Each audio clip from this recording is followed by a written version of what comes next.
Okay. No, this is closed, but I think it's aligned like. Here we go.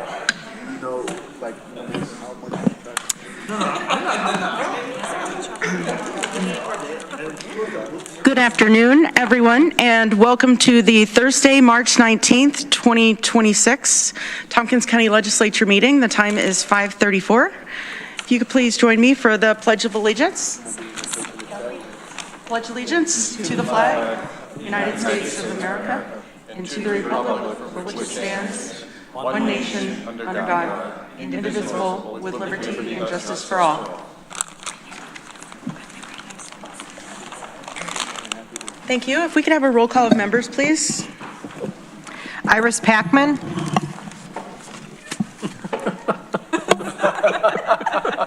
Yes, here. Veronica Pillar. Here. Lee Shirtliff is asked to be excused tonight. Mike Sigler. Here. Adam Vinson is asked to be excused tonight. Dan Wakeman. Here. Irene Weiser. Here. Christy Bianconi. I think she was going to be on by Zoom. If she could. Travis Brooks. Here.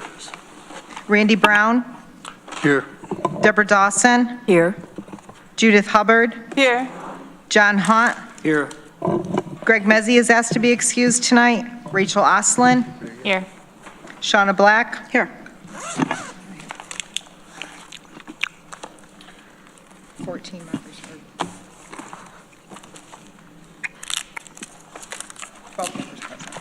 12 members present. Iris, whenever you were running, it reminded me of the days of playing Duck, Duck, Goose. Someone's running around the circle. Okay, we do have Christy here as well. Okay. Can you hear me? Just to make sure the audio is working. Yes, you're good. Thank you. Okay. We are going to move on to our proclamation this evening. Whereas the Vietnam War stands as a profound chapter in our nation's history, a time when countless Americans, among them tens of thousands of sons and daughters of New York, answered the call to serve this nation, and whereas more than 198,000 Vietnam veterans call New York State home today, each having demonstrated extraordinary courage, resilience, and an unshakable commitment to the ideals of freedom and democracy, and whereas 4,119 New Yorkers, including 12 sons of Tompkins County, made the ultimate sacrifice during the Vietnam War, their names forever etched on the Vietnam Veterans Memorial Wall in Washington, D.C., and eternally engraved in the hearts of their families, neighbors, and fellow citizens. And whereas many Vietnam-era veterans returned home to a nation divided, often without the recognition and gratitude they had earned, yet they continue to contribute to their communities as leaders, mentors, and advocates for fellow service members. And whereas their service reminds us that the price of liberty is paid not only on distant battlefields, but also in the quiet strength of those who bear its burdens long after the guns have fallen silent. And whereas March 29th, 2026 is National Vietnam War Veterans Day, also known as Vietnam Veterans Recognition Day, which seeks to honor the service and sacrifice of all military veterans as well as their families who served around the world between November 1st, 1955 to May 15th, 1975. And whereas it is fitting and proper that Tompkins County pauses to honor the bravery, service, and enduring legacy of these members who served in our nation's military during those years, and to ensure that future generations understand the cost of freedom and the value of service. Now, therefore, be it resolved that the Tompkins County Legislature does hereby proclaim March 29th, 2026 as Vietnam Veterans Recognition Day.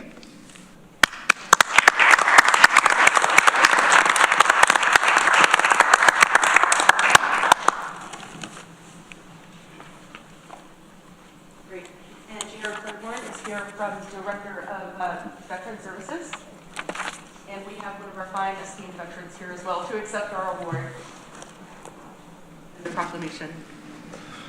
What do we want to do? Get right in there. Okay. Dancing around. Okay, we're just dancing. Just for a quick picture. There you go. Great. Would you like to say some words? On behalf of all Vietnam veterans, we greatly appreciate that we've come to be not only respected but appreciated for what we did. Took a long time to understand why that happened.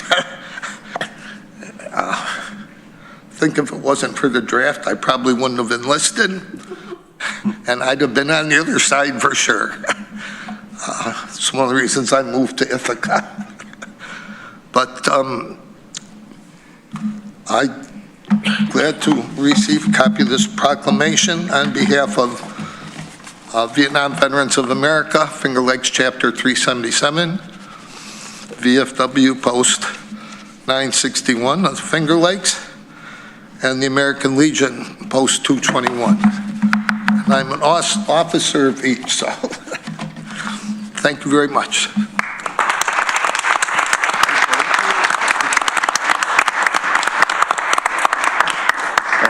I just want to add that on Sunday, the 29th, from 2 to 4, we'll be having a public thank you, public welcome home to our Vietnam veterans, which you all are invited to. And that was just our opportunity to be able to give them an official welcome home, many of whom felt that they did not have that back in the day. So we want to help restore that for them. And we also want to say that this is done in support because of the support that you provide as through the legislature, as well as using our Dwyer funds, Joseph B. Dwyer peer support program that comes through New York State. So these trying to leverage these things to make sure our veterans know that this is a place that they call home that's welcome to them. So thank you very much. Thank you.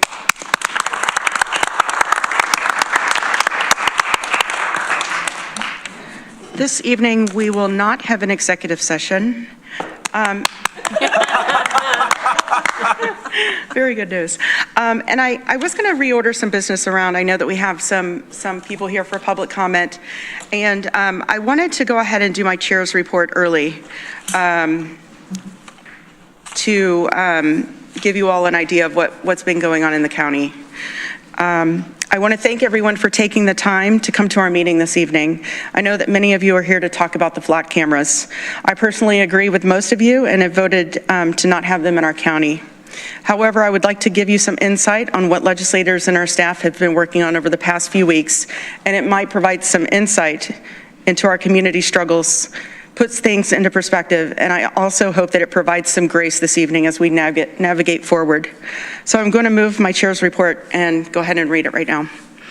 After the chair's report, I would ask Chair of Public Safety Travis Brooks to give an update on where we are with the flock cameras and what the next steps are. I want to begin tonight on a bit of a somber note and share some difficult news. Last night, I was informed of the death of an Asteri resident who I will not name because I want to respect his privacy. Many of us had come to know this resident through his interactions with the county and members of our community. I had personally worked with him on a few occasions alongside with our Department of Social Services, who helped secure housing, and through some of the programming at Asteri. He had experienced homelessness for many years, often living outdoors on his own, and he was deeply proud of having a place to call his home. There were also times where our neighbor needed additional support. County administration assisted him when he received fraudulent utility bills from someone posing as NYSEG. And despite challenges, he remained engaged and advocated for himself. He was also supported by his friend Zach Wynn, who's here with us tonight. This individual was also connected to members of our community. Zach brought him to our chambers one evening to share his experiences at Asteri. It was clear that this gentleman valued having stable housing and wanted to remain there. On February 19th, I spoke with our neighbor and Zach, and he received an eviction notice from Asteri. He was understandably upset. I reached out to Law New York to explore options, but unfortunately, due to limited capacity at Law New York and the circumstances of the notice, it appeared that he would have to leave Asteri. When the order to vacate was issued on March 4th, Zach again reached out. I encouraged him to have our friend come to the library so that we could help him secure a hotel placement. At that time, Zach was unable to reach him. Yesterday, Zach contacted me with growing concern as he had not heard from our friend since February 19th, despite repeated attempts to call him and check on him in person. I advised Zach to contact the Ithaca Police Department to conduct a welfare check. Around 10 p.m., Zach and I met at the station where we were informed that our neighbor had been found deceased in his room. At this time, we do not know the circumstances surrounding his death or how long he had been there. I want to make sure that this community and legislature was aware of this loss. Many times we hear of deaths or overdoses in our community and we don't fully understand the loss. This is a deeply sad situation, and this individual was a member of our community who had worked hard to transition out of homelessness and into stable housing. His passing is a reminder of the vulnerabilities many individuals in our community continue to face even after assessing housing and services. I ask that we keep our neighbor in our thoughts and also recognize the importance of continuing our work to strengthen the systems of care, communication, and support for the most at risk. This is a deeply sad situation and one that I believe requires us not only to reflect, but to act. In his memory and in recognition of the gaps that still exist in protecting some of our most vulnerable residents, I will ask one of our legislators to bring forth a resolution tonight to allocate $50,000 to establish a fund that would provide legal consultation and support for tenants living at Asteri. Access to legal support at critical moments can make the difference between stability and displacement, and we must do more to ensure that residents are not navigating these situations alone. In addition, I'm calling for a more hands-on approach and higher level of accountability with our housing agencies. We cannot continue to reach a point where an order to vacate is the first major intervention point. By then, the impacts are already significant on residents, on our county staff and our nonprofit partners, and on our community as a whole. We must work collaboratively to intervene earlier, communicate more effectively, and prevent crises before they escalate. I also want to take a moment to recognize the extraordinary efforts of our county staff. On March 4th, we learned of the order to vacate at 4 p.m. By 4:30, county administration had already convened a Zoom meeting. That level of urgency, coordination, and commitment does not go unnoticed.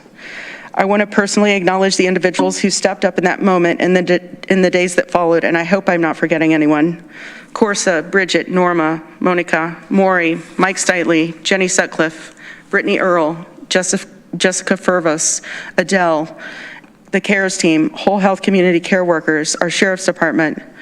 Also, we have whole departments that provided tons of work in the background.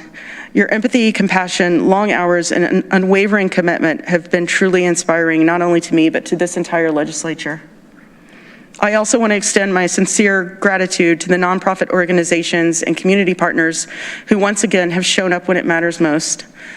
Tompkins Community Action, Ithaca Neighborhood Housing Services, Reach Medical, Human Services Coalitions of Tompkins County, Food Not Bombs, Anna Ortiz, who I've now called Mayor of the People, Cornell University, and you all have proven time and time again, from COVID through today, that this community is strongest when we work together. This moment calls for both accountability and action, and it also calls for us to do better together. So with that said, I want to move over to Travis Brooks, the chair of our Public Safety Committee, so that he can give an update on the flock cameras here in Tompkins County. As many of you know, at our last meeting, we decided to put together a working group to look at the flock cameras throughout the county. Our first meeting is the first week of April. We know that there's some urgency that's needed with contracts and everything. And we have heard the concerns about flock from members of this body, from the community for some time now. We do want to make sure that whatever direction we go into is what's best for the community. We want to protect the programs that have been established by the GIVE grant. And some of the voices that we don't hear in this room are folks that live in neighborhoods that historically have had larger instances of violence. West Village, my side of town over by the north side housing complex. There's folks that talk to me all the time and talk to other legislators about what their community feels like now with the cameras, but they're not going to come here and say that because they're afraid of retaliation from people that don't want the cameras. Not you folks, but folks that live and do things that shouldn't be happening in those communities. For me, I'm a personal believer that moving forward means bringing voices around the table. We've done that successfully with the CJC's working group. We did that successfully with the jail working group. We had people that didn't want a jail in this community sitting at the table trying to help us move forward. So that's what we're going to do, and we understand people's concerns. We hear them loud and clear. Like I said, there's members from this body that share those same concerns. And we're going to figure this thing out. But what we are not going to do is just pull the plug and put other funding in jeopardy at this moment. You know, we had this issue come up with probation and them carrying guns, the probation officers that were involved in the GIFT program. And we worked hard together. They spoke to the community. They brought people in, and we came up with the best product. It didn't make everybody happy, but everybody was involved in that, and I think we came up with something that we can live with. And that's what I intend to do with FLOC. So your conversations, your concerns, your emails, your phone calls, they're not landing on deaf ears, but we are taking our time to make sure whatever we do what's right for the community, we do what's best for the community. I do have a resolution I would like to move forward since I'm on the microphone. Resolution number NID 13982, allocation of contingent funds to support legal assistance, support housing needs of eligible residents. And this, just for clarification, this is just to add it to our agenda this evening, and we will need 11 votes to do that. Can I have a seconder, please? Seconded by Iris Packman. And we are going to do a roll call this evening. Iris Packman, Yes. Veronica Pillar, Yes. Mike Sigler, Yes. Dan Wakeman, Yes. Irene Weiser, Yes. Christy Bianconi, Yes. Travis Brooks, Yes. Randy Brown, Yes. Deborah Dawson, Yes. Judith Hubbard, Yes. John Hunt, Yes. Rachel Oslin, Yes. Shauna Black. Yes. Okay, 13 ayes, that passes. That will go on our agenda. Thank you very much, Travis. Next, we're going to move on to privilege of the floor for our public. Just want to read the rules for speaking under privilege of the floor. Number 1, I agree to a 3-minute time limit. Number 2, I agree not to raise my voice. Number 3, I agree not to use lewd, obscene, profane, slanderous, or libelous language or speak or act in a manner that would tend to incite a breach of the peace. Number 4, I agree not to speak about county personnel matters. Personnel matters include comments about the job performance of named county employees other than elected officials. Number 5, after 3 minutes, I agree to leave the microphone and yield the floor. Transferring time to another person is not permitted. Number 6, I agree to be courteous and not make comments, gestures, outbursts, or other disruptions while other members of the public or legislators are speaking. Number 7, I agree that if I cause a disruption and am asked to leave, I will leave the chambers. First up, we have Amanda Kirch-Gessner. Good evening. My name is Amanda Kirch-Gessner. I'm a lifelong resident of Tompkins County, and I'm going to start this evening by saying something plainly. I'm angry. I'm angry because I genuinely believe this community was different. I believed we cared, and I believed that our level of education, our access to resources, and our relative privilege meant that we had the capacity for nuance, for deliberateness, for actually taking the time to get complex decisions right. And right now I'm not seeing it. I'm seeing fatigue, I'm seeing reactivity, I'm seeing self-righteousness and judgment, and I'm seeing a failure to create and hold space for nuance and decisions that directly impact people's safety. What I'm about to share is deeply uncomfortable, but that's part of the problem. We avoid discomfort, and in doing so, we avoid reality. On Wednesday, March 11th, around 9:30 at night, on Cayuga Street, right in front of the library, I was approached by 3 men in a vehicle and propositioned for sex. They were trying to get me into their car. The man speaking to me lowered his voice and was trying to draw me closer. He was mumbling. It was very subtle, but very intentional, and it was a tactic. I told over a dozen people in the following days, and not one of us immediately thought to report it. It wasn't until I spoke with a friend on Sunday who served on the Ithaca Community Police Board that I was told that this sounded like routine behavior and I needed to report it. So I did. I went down to IPD that afternoon, and the officer there told me that the flock camera system had been disabled, which means if it had been active, there's a real possibility that the vehicle could have been identified. So I'm left asking, what are we doing? We're watching Epstein dominate national headlines, confronting the reality of exploitation at the highest levels of power, and yet we seem unwilling to acknowledge that trafficking is not distant, it is local. It shows up quietly in moments like this. And at the same time, we are removing one of the most valuable tools law enforcement has to identify patterns and intervene. How does this help protect our community? Our children are watching us avoid these conversations right now. They can feel when we choose comfort over clarity. And I want to say something difficult. There are people in this community who might quietly celebrate my disappearance. And at that same time, my greatest fear is that anyone in this room or anyone's child in this community could face what I was facing last Wednesday evening, here or anywhere. I want to believe that we're capable of nuance, and I want to believe that we are capable of doing better. But only if we're willing to slow down, to tell the truth, and engage fully with the complexity of what is happening. I'm asking us to do this. I trust us, because at the end of the day, we are all that we have, friends. We are all that we have. Thank you. Thank you, Amanda. Zach Wynn? Good evening. On the flock issue, I look forward to the new working group on flock that has been established by the Public Safety Committee.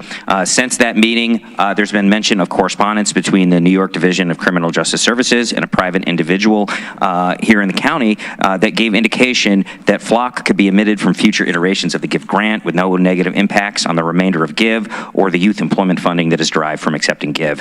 It would be very helpful if the county attorney could clarify this nuance of New York Division of Criminal Justice Service policy relating to GIVE by getting an on-the-record response. It is crucial information that is necessary for the public to have a full understanding of what is at stake with the flock issue. On the issue of Asteri, with the lifting of the evacuation most likely occurring tomorrow and the IDA having begun rescinding the pilot agreement between the IDA and Vecino, I hope things are now on a better path. I have only just begun to understand the magnitude of the tax break with Asteri, looking at a $3 million a year tax bill absent the pilot.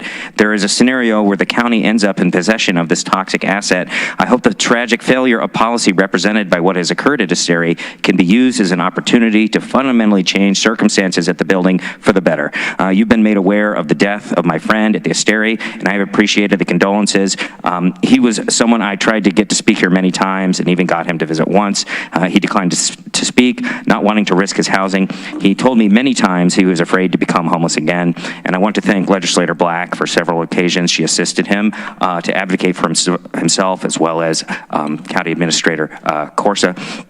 He was also one of the people who had his rent money stolen, but luckily he was the kind of guy who kept receipts. The non-renewal he was given was particularly cruel considering he had re-signed his lease the previous October, and it was most likely an instance of the left hand not knowing what the right hand was doing at Vecino.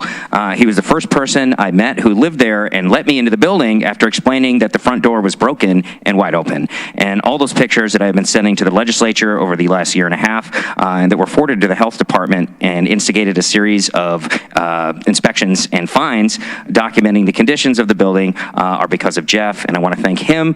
Pardon me, well, his name is Jeff, and Shauna, Corsa, and the rest of the people who did their best to make the best of a bad situation. And I appreciate the effort with tonight's resolution to better assist the residents of the Asteri to advocate for themselves legally. I previously mentioned the human cost of what has gone on there and not knowing that my friend had been dead possibly for weeks.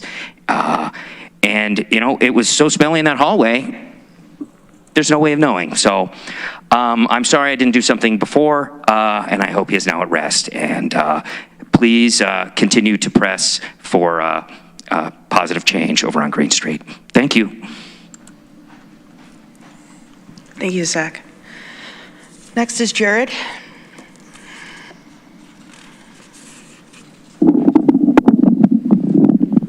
Oh, this raise up a little bit? Okay, I guess not. Hello, I am here to no one's surprise to yet again talk about Flock. My representative is Rachel. Hey, what's up? I wanted to, I guess, give a quick thanks to Amanda. I think she left, but that's some crazy stuff. Thanks to her for sharing that. I'm kind of on the opposite. Okay, philosophy of surveillance aside, I get why we enrolled in Flock at the start. We were promised a tool that we were in control of, where we could keep access local and accountable and aligned with our values. Unfortunately, there's a mountain of evidence showing that that is not the case. I think there's a lot of broken promises that we need to consider. The devices are not secure. The databases are not secure. Pedestrians are being tracked. Access is not kept local. We do not own our own data. Captures are not being deleted after 30 days. Searches by our own police are not being properly cataloged. I don't know why we're still talking about this. They broke the agreement. Deal should be off. I do know why we're talking about it. I appreciate that we're not just jumping into things half-cocked, that we're not just pulling the plug. However, I do think that it's important to keep in mind that, like, every day these cameras are up, this is more warrantless surveillance of people who, you know, have done nothing wrong. It can be a great tool, but there's due process. There's ways that we go about these things. In Amanda's case, like, that's a case when there's obviously something wrong happening, and we should, you know, be keeping our community safe. But there's a process that we have in place for doing this, and it's not just kind of willy-nilly, you know, panopticon, eyes on everyone. There's got to be warrants in place. There's got to be a process. Someone has done something wrong. You specifically look at the person, the wrongdoing, instead of panopticon. Yeah, I think that's all I wanted to say. Thank you. Thank you. Next is Josh Dolan. Also, if there's anyone here that would like to speak on privilege of the floor, there are some blue cards at the back table. Please fill up the blue card and you can send it forward. Thank you.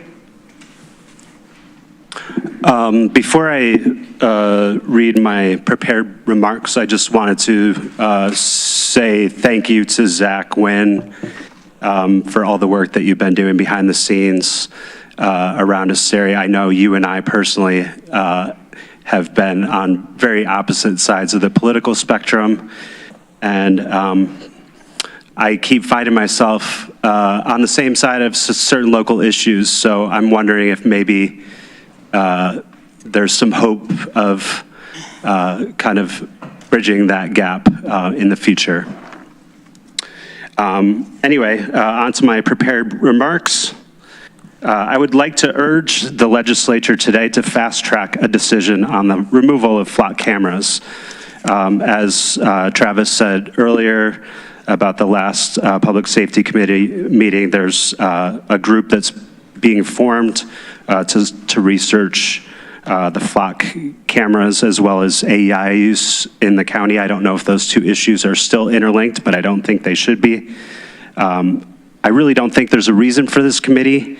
We've already done all of the research, and we've provided you with mountains of evidence about why Flock is a bad actor, and that's all available to you. We provided you with a bibliography. The date, by the way, when that decision needs to be made is April 28th. That's 30 days before the flock safety contract is scheduled to end. The company needs to be notified by the county 30 days before that contract ends, or else it will automatically renew. This is an urgent decision.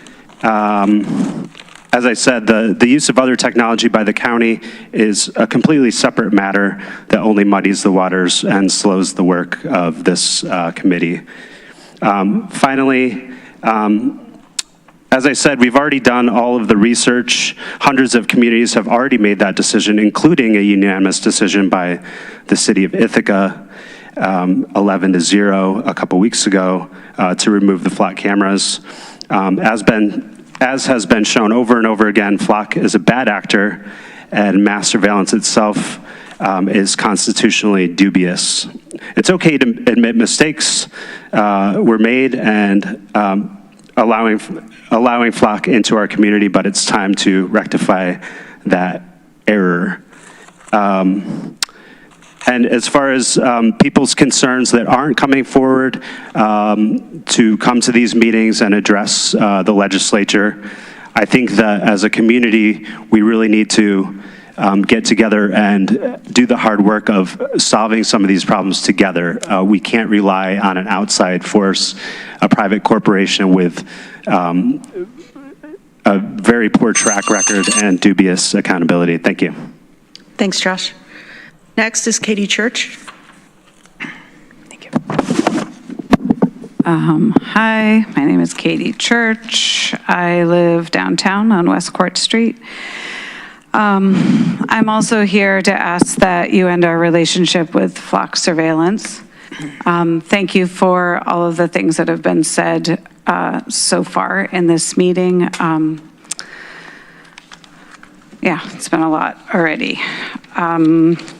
So I've heard that you would like to be thoughtful about this, and respectfully, I'm not sure what else there is to think about. Sheriff Osborne said he would not want the surveillance if people didn't want it or if he knew it was being abused. The community has put forth so many pages of documentation in front of you that detail the abuse of and by Flock. From a dad being wrongfully arrested at his kid's ball game, to cops stalking exes, to ICE accessing data regardless of perceived protections. I know you don't want to lose the GIVE funds. I don't either. The person at the Department of Criminal Justice who oversees the grant put in writing that you may keep and reallocate funds without Flock mid-grant, and that future grant apps won't be jeopardized. You all have seen that email from him. The Tompkins County Workforce Development reports 19 youth have served in the Give Grant funded YEP program, and they hope more. I have direct experience with that, and I would love to see it grow. Reallocate those funds. Common Council sought city attorney's advice on the legability of ending their relationship with Flock and voted unanimously to do that. They did that because this technology is in direct violation of sanctuary status, and the risks against human rights are too big to live with. Kash Patel said this week that the FBI is buying data that can be used to track people from data brokers. So what does Sanctuary County mean to you? I have talked to some of the people that are, and when they first think about it, say, I do want cameras in my community because I do feel safer that way. But when I ask, do you want ICE to be able to access those cameras? The answer is always no. We will never be able to protect this data that we're collecting through Flock from ICE. The contract is really explicitly says that they have all the access to it they want. So why are we still talking about it? Honestly, we have so many things to deal with in this community, from what's been happening at Asteria and what's going to continue happening, to rising utility costs, to data centers, to so many things that are happening. And so many people are banding together to really support each other. How about we just put this one to rest, get on to figuring out how to solve situations that actually make our community safe, because we could be done talking about this for now. Thanks.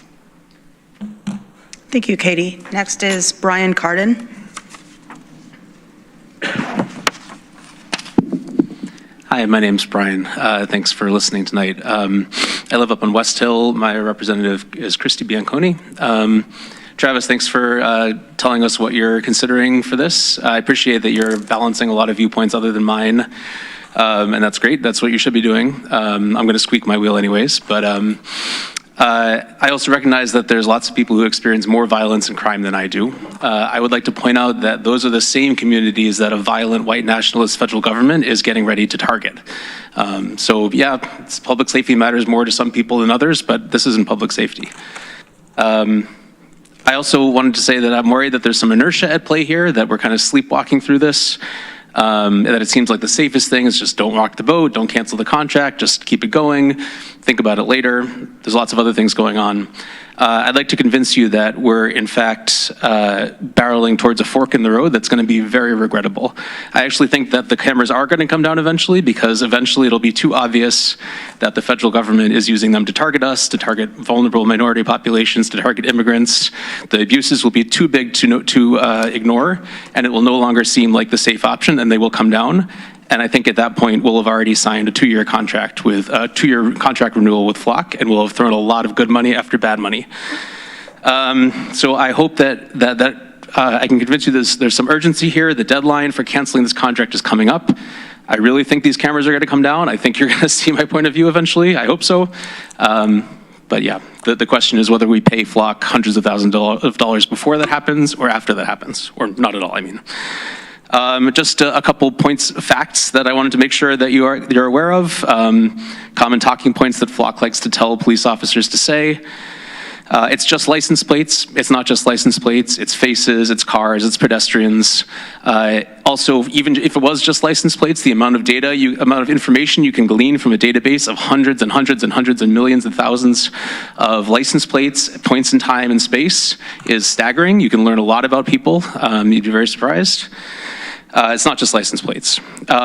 People like to say, we have possession of the data. We don't have possession of the data. If you're imagining that the data is living under the sheriff's desk, it's not. It's on Amazon Web Services. It's in California or Seattle or somewhere else in the world on a server that Flock owns that the sheriff has no control over. So we don't own the data. We don't have the data. We get to look at the data. We get to look at whatever data they choose to share with us, but the data goes to their servers and stays there for as long as they want. Which brings me to the next thing. The data gets deleted after 30 days. The data that we see gets deleted after 30 days. Flock keeps whatever it wants for as long as it wants. I don't know if you've ever met a large corporation that throws away money because it's the right thing to do.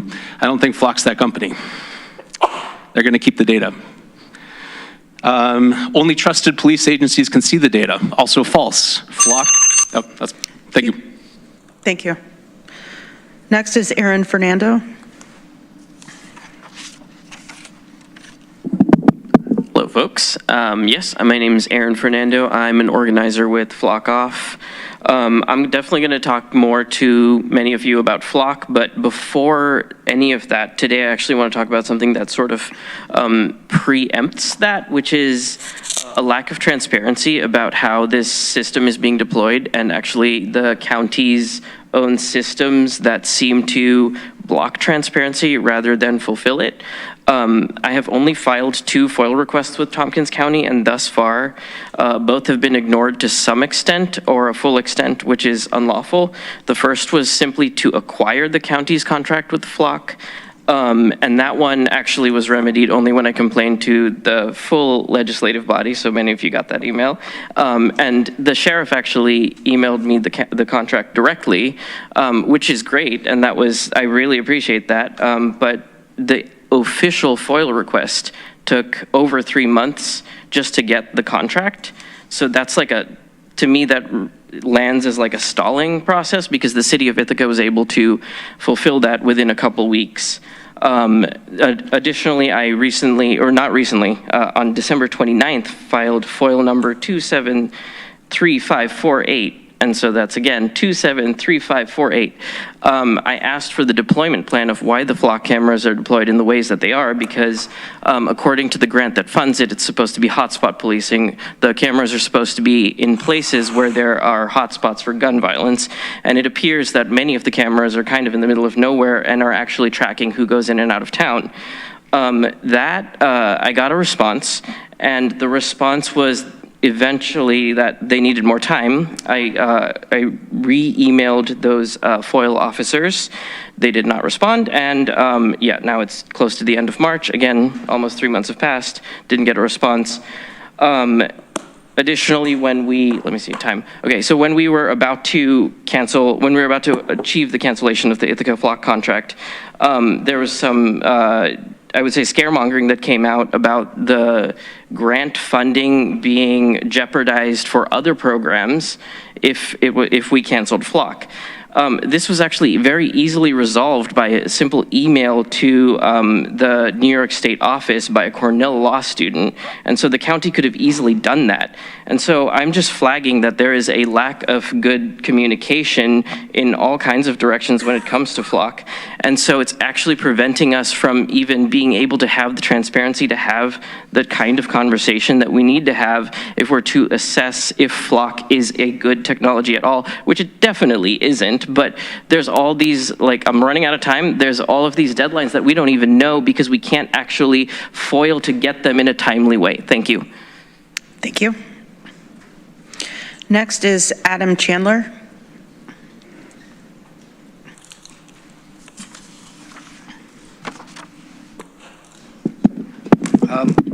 Many of the points I was going to make have already been made, I'll be honest. But I just want to probably drill into this give grant stuff again, because it keeps being brought up as an impediment to taking action on Flock. So I don't think you'll take my word for it, or some of you might not, but this email we received on March 4th from somebody named Charles Tyree. He's Supervisor of Public Safety Programs for New York State Division of Criminal Justice Services. This is one in response to an email request from Eric Simmons, a student at Cornell. He says, great talking with you, Eric. Funding for the city of Ithaca does not support financially the use of Flock in the city, and the decision by the city council to not use Flock would not impact our decision to provide funding for other violence reduction efforts. I don't see how the decision by the city council on Flock usage in the city would impact the sheriff's office use of it. But if the sheriff's office were to decide not to use the system going forward, that also would not impact funding, as they could use that money for other eligible expenses. So, Zach, thank you. You've brought this point up before, and it's just, I'm just confused as to why nobody from the legislature has reached out to Charles and gotten an official response.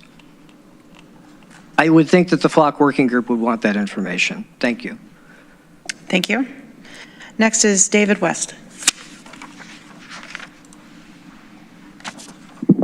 Hi, folks. I'm here to talk on a different item that's on your agenda.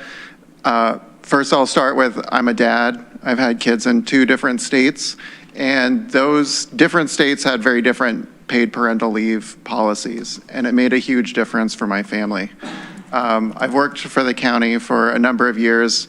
All of them, I was not thinking about having kids, and I'm not having any more kids, so it's not about me, but I was very surprised to learn that we don't have paid parental leave. That seems wildly out of line with who we say we are as a community, our values, and I'm glad that the county is looking at having a paid parental leave policy, and I want to share that it's very important. It's something that I strongly support, and I am really glad that you're looking at it and hope that we can move quickly towards having a policy that puts us as an employer that people who want to have families and grow them can want to work for. Thank you. Thank you, David. Also, just to add, it's always great to see our employees providing some feedback for us, so we appreciate you attending tonight. Next, we have online Ana Ortiz.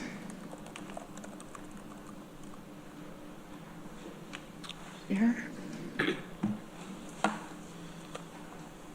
Ana, are you there with us? Yeah. Do you hear me? Yeah. Do you have any public comment for us tonight? It's Shauna. It's good to see you. Yes, thank you. Well, I had to cancel my my schedule. I'm gonna be here in Puerto Rico, but one thing that I wanted to say before anything, it was honored to work with everybody at the library. So we did it so good, and I even sorry about the loss the folks died. So it's like it's killing me because a person like me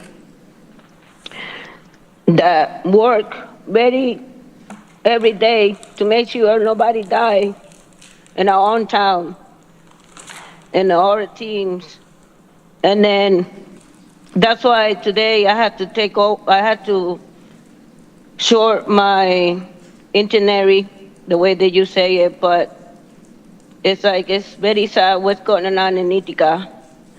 And, you know, you already have my comments in the letter, and things that happen like Amanda is happening in Ithaca for years. And that's my concern about the cameras, because I'm gonna celebrate my 30 years in Ithaca, and people, they have the same situation like Amanda, and then even got the chance to report it, because one of them, it was my little cousin. They almost kidnapping in our own town, and we was not able to report that. So, and right now I'm in Puerto Rico, and I'm concerned because now the camera is down.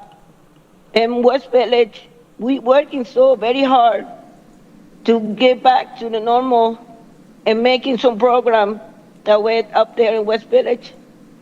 And I'm so worried that I'm over here across the country, across the ocean, and because right now we're starting our child care, a drop-in West Village community room. And I'm so afraid, like my team is up there, especially tomorrow. Some people, the folks, they can go over there, and they started shooting in the area. And then I'm not just saying because about the data, it's because I live in, and I see it myself because I live in West Village community, in the neighborhood. So maybe, probably my voice, some people, they really appreciate, but please, just make it something to make everybody happy.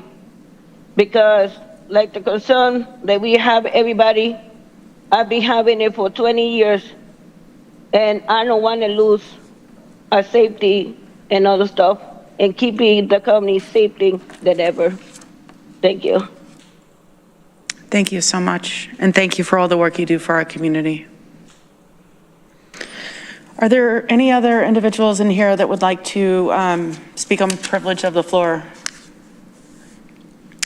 Okay. I would like to move on to municipal officials, and I spoke with Kayla earlier. Oh, hey Kayla, how you doing? Hey, how are you? Great. Kayla Matos from the city of Ithaca. Yep, so I guess I will start with the flock update. So yes, on our first March meeting, the 4th, Alderperson Robin Trumbull brought forward a resolution to turn off our flock cameras. After a discussion where we landed is that we did direct city attorneys to essentially move forward with doing so. However, being cautious and understanding what the repercussions may be, especially on the county level with the potential fundings being tied into one another.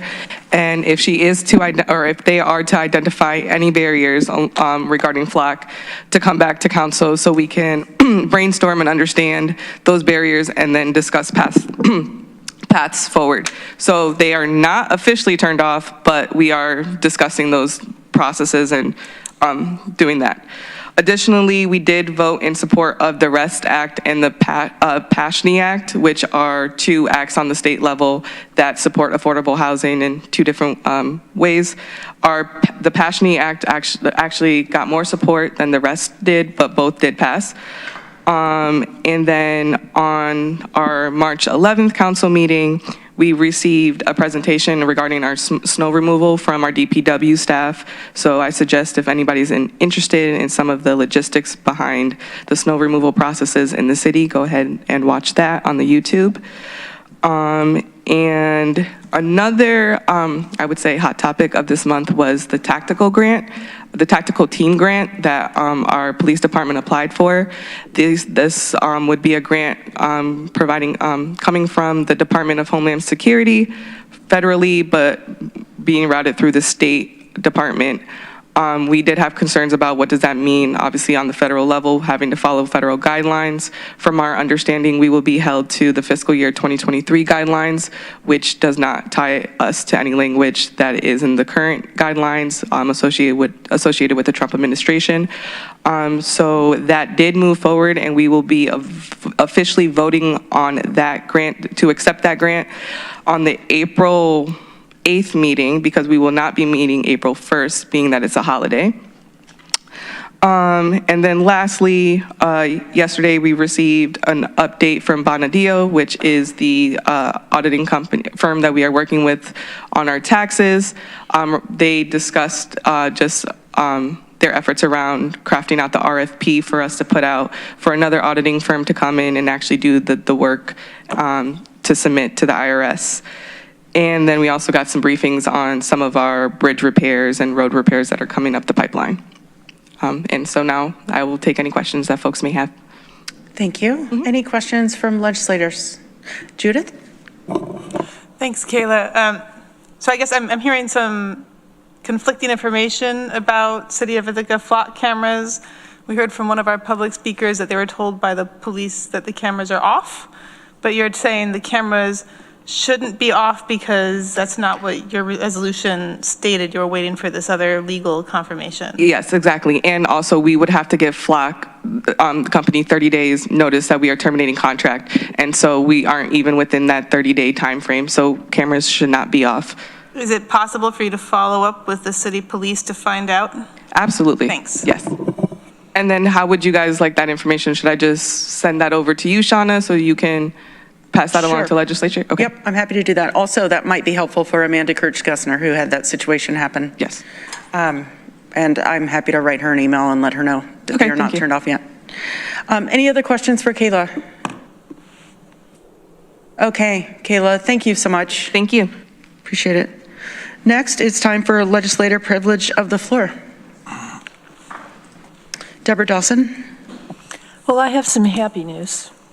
I received a card from the Open Doors English, which I guess is an English as a second language organization. This was a thank you note for, it was sent to me as chair of BCP, thanking the Budget, Capital, and Personnel Committee for a grant funding some of their programs. And I assume actually that we all voted for that. So I just wanted to share what they said. Thank you for your, it's hard to read. Anyway, thank you for your grant to Open Doors English. Your support directly impacts our students as they integrate into the Ithaca community. The impact of your generosity will be felt not only in our students' lives, but in the lives of their family members, friends, coworkers, and beyond. This year, 67% of our students are permanent residents. They are immigrants, refugees, asylum seekers, and farm workers who intend to live in the U.S. permanently or for a long time. These people will put down roots here, raising families, working, and becoming part of the fabric of our community. Giving the gift of language study includes so many composite gifts to our students. Gifts of connection, friendship, belonging, confidence, and so much more. Particularly now for the immigrants and refugees in our midst, these gifts are incredibly needed and precious. With gratitude, Melissa Zerum, one of the teachers. And then several of the students and the teachers also signed it. We don't get thanked very often. We mostly get yelled at. So I just wanted to share this. It was a really pleasant surprise, and I will pass it around. Thank you. Thank you, Deborah. Any other legislator? Judith Hubbard. So I know we don't usually respond to public commenters, but I think there's a couple things that should be aired. Thank you for coming to speak about Flock. I fall on your side of this issue in general. You should know, we know about the deadlines. We are aware of the deadlines. There are going to be discussions before the deadlines that is in the works. So that there should be no surprise renewal of a Flock contract based on that understanding.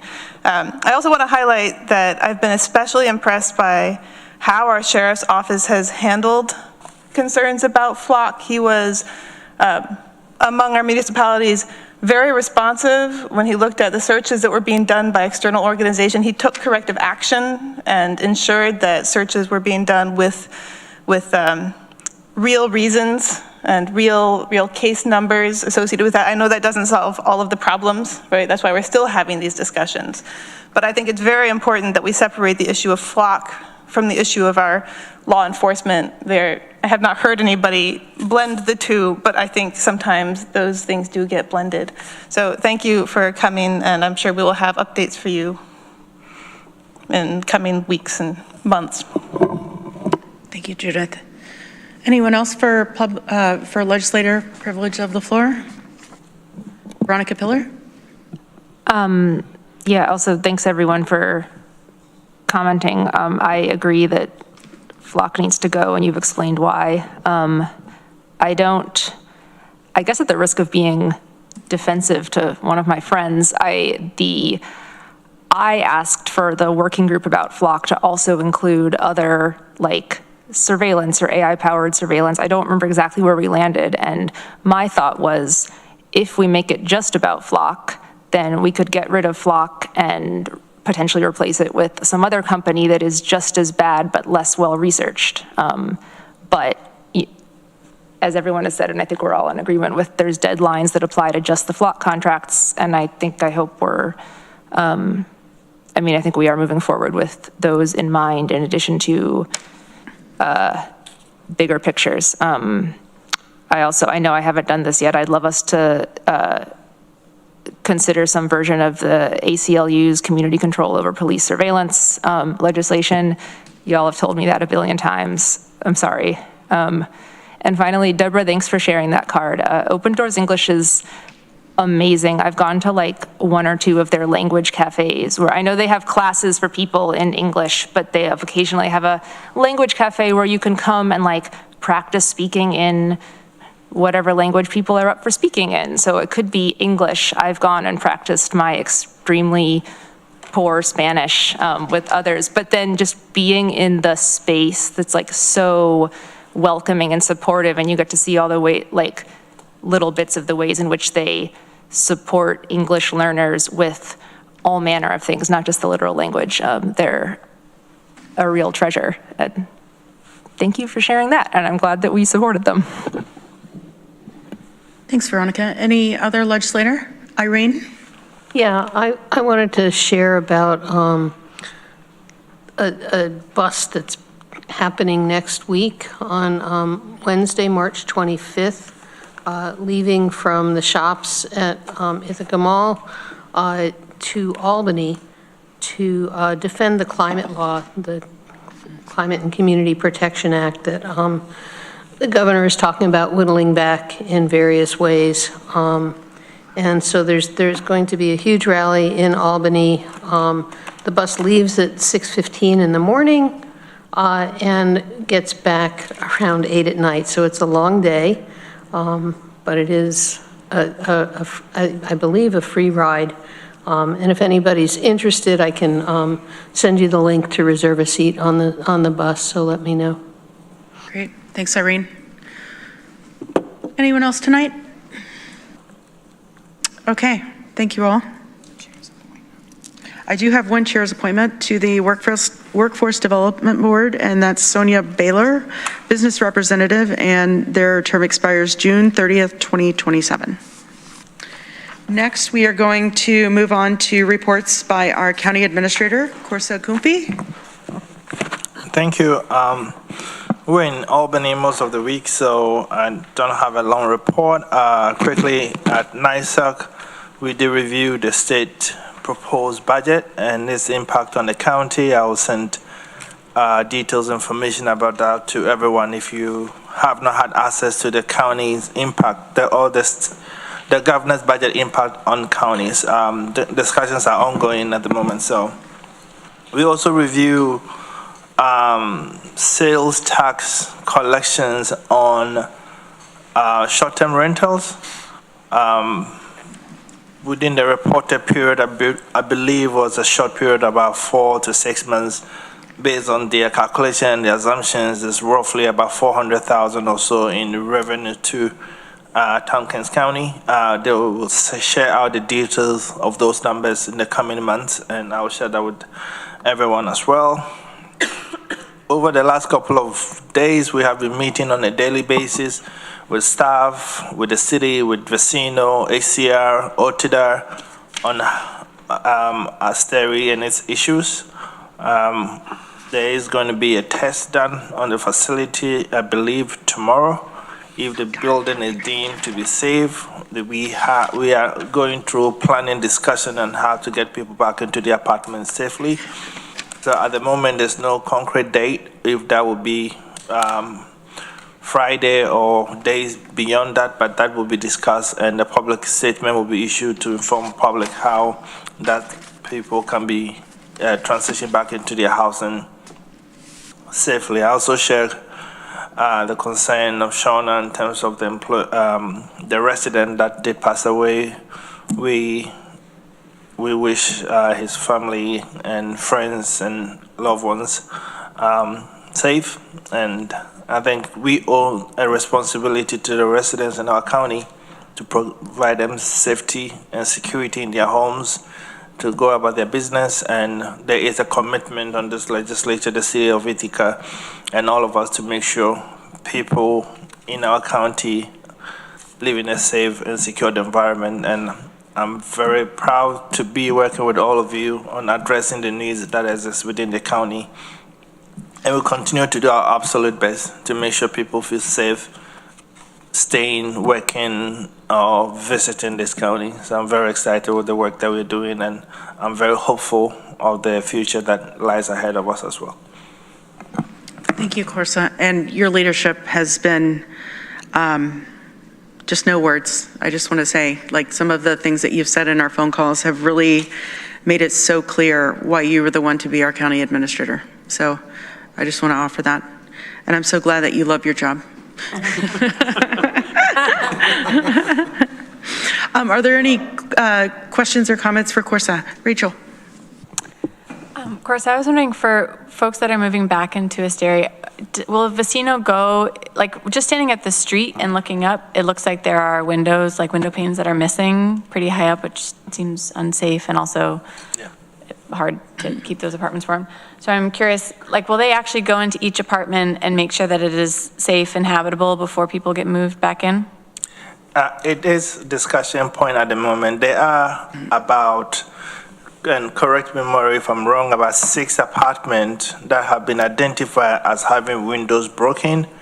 Those apartments, there is a vacate order on those apartments by the city, and they will not allow people back into those apartments. So those ones have been identified, but the other apartments that are safe, the individual will be allowed to go back into the apartment when the vacate order is lifted on the whole building. But the vacate order on those specific apartment will still remain until Vecino fix those windows. And will those people remain in hotels, that Vecino will continue to pay for those folks to be in hotels? That would be my assumption at this point, yes. Okay. I think they said, too, that many of those broken windowed apartments, there's no one living in them.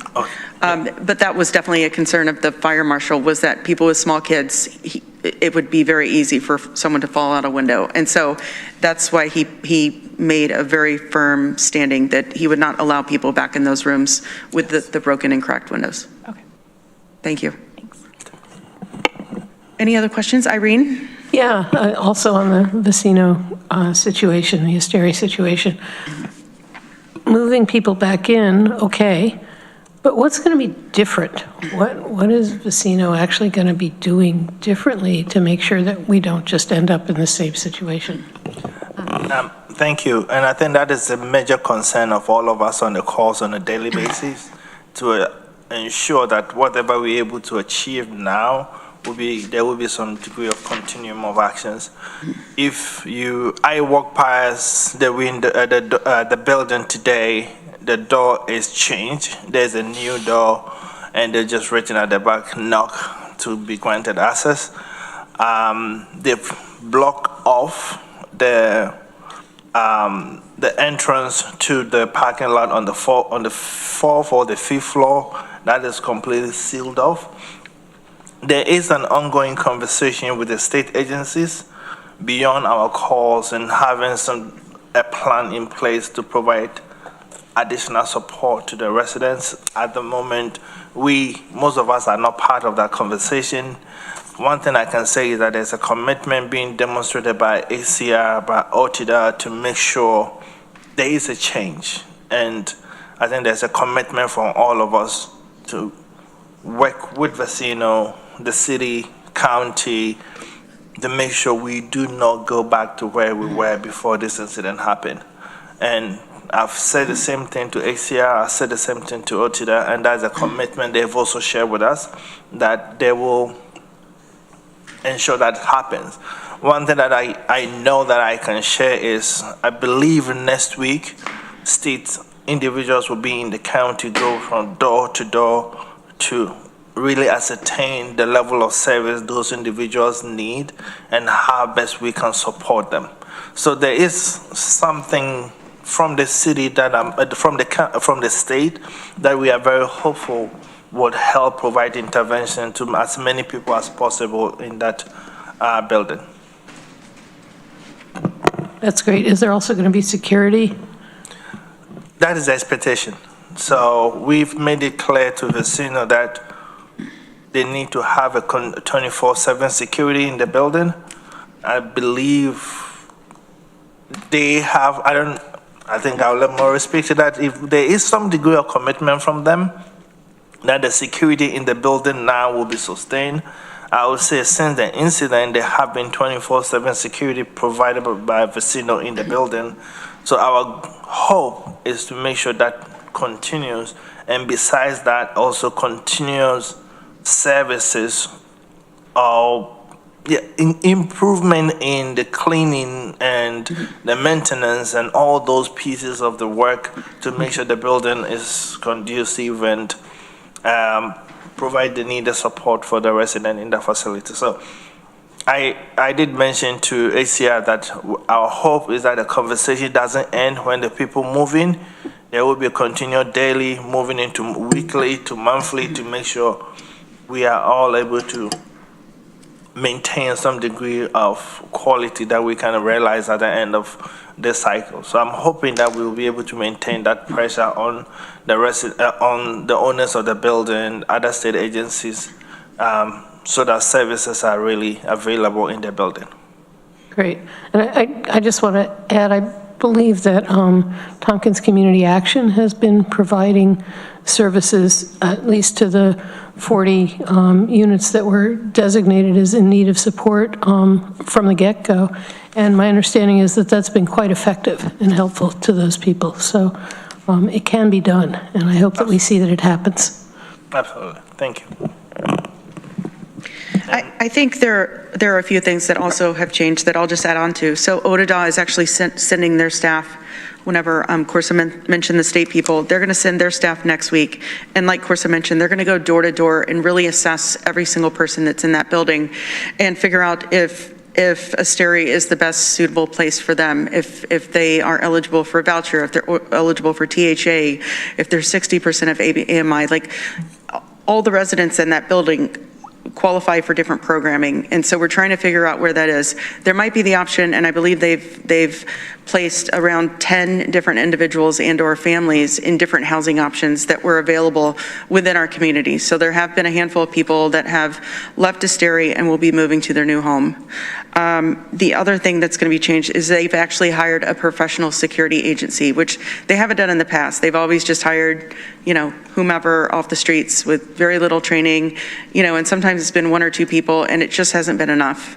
And then obviously the thing that the county has done is most recently, there were some violations that were noted back in 2025. Those were kind of gone ignored. And there are some new violations that our environmental health went out and made notation of, and that was delivered a few days ago to them. So there will be a hearing for that, and it will go in front of the Board of Health. And I know that there's a new fire chief at the city of Ithaca who I will say is not going to tolerate a whole lot.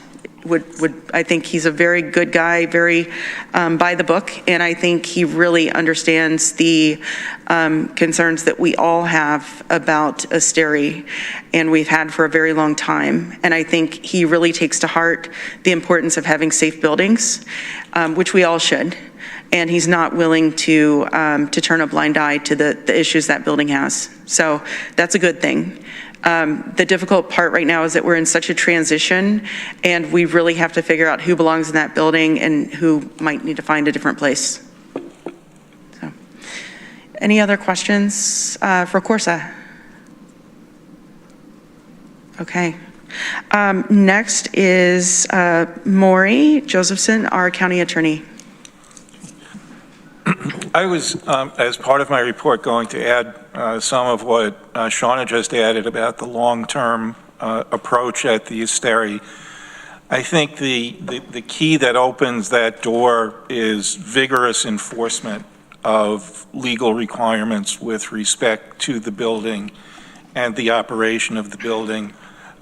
Principally from the city, because public safety at that location is the city's responsibility, and they need to be all over enforcement, and also from the county perspective, the things that we can do through the Department of Whole Health and through the Board of Health. Those are the types of things that, with fault capable of being ladled out all around, we're allowed to slip at Esteri and cannot be allowed to slip again. The operator of the building, the Vicino Group, is a creature of private equity and private equity funding. And the one thing that private equity understands is if you take their money away, if you cost them something. And that's what the vigorous enforcement is needed to do, to make allowing these types of circumstances that prevailed at the building before to be very, very costly to whomever is operating it. Our office has been very busy, as you can imagine. I did want to comment, I know it's been said before about the leadership that's been shown with respect to the Esteri situation. Corsa and I were there as they were posting the building. Shauna took shifts over a weekend doing intake shoulder to shoulder with Brittany Earl to place people who had been displaced from the Esteri into hotels. The state has stepped in. We are on the phone with the state, a significant group of people, every morning.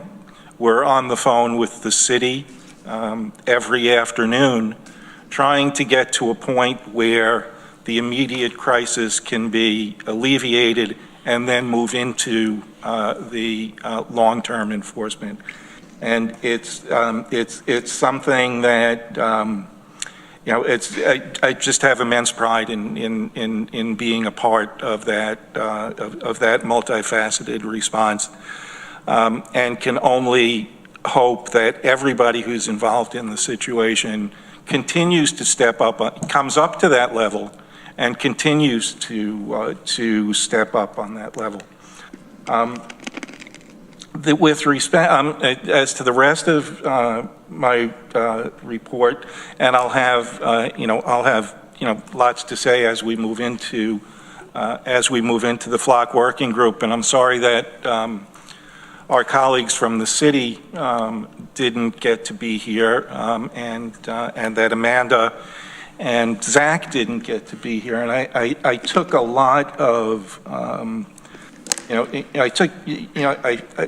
I felt Amanda's comment was very important, not just about her personal situation, because I think others could talk about similar kinds of personal situations that could have been addressed. But the issue of nuance, and these are not clear-cut issues, they're not easy issues, and I think attention to nuance is what the working group that Travis is pulling together can provide. and provide a rigorous analysis and a rigorous discussion of the issues, of the contract issues, of the alternatives, of the other possibilities.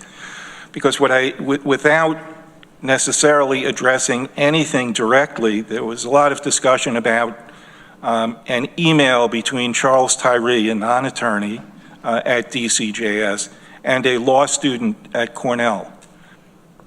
I've looked at that, and it's not rigorous legal analysis. It's not rigorous factual analysis, and that's what we need, and that's what I'm hoping to participate in providing to the working group, and hope that that the working group provides. And finally, the comments about FOIL.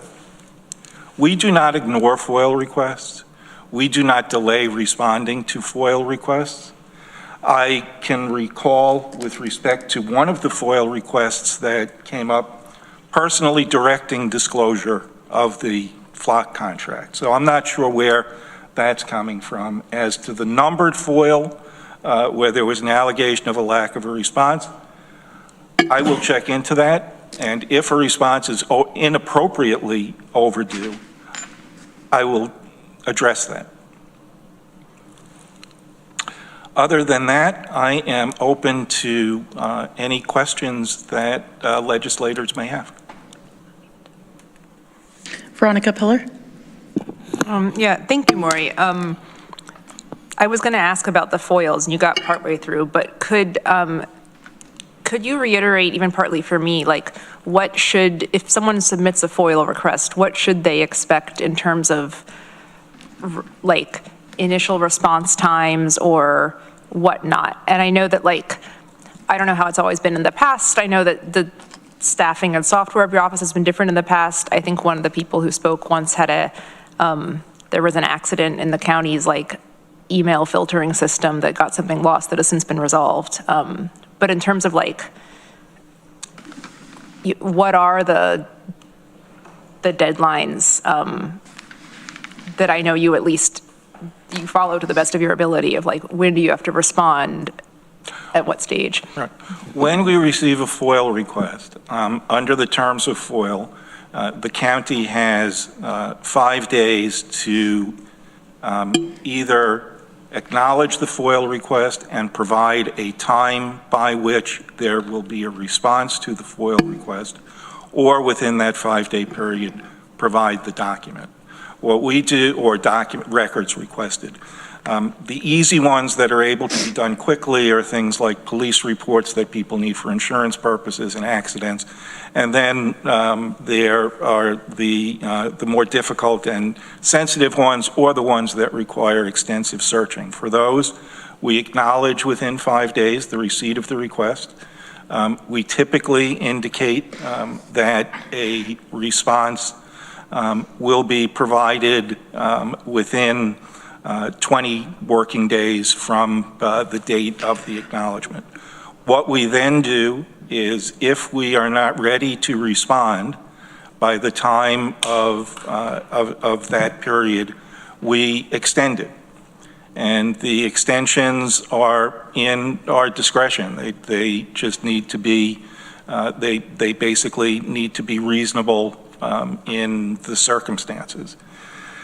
So, that's the general structure of the response. Now, if somebody never got a response, that is considered a constructive denial under the FOIL statute of the request for documents, and the person can appeal. A person can also appeal if they get a response to a FOIL that says that the documents requested come within an exemption.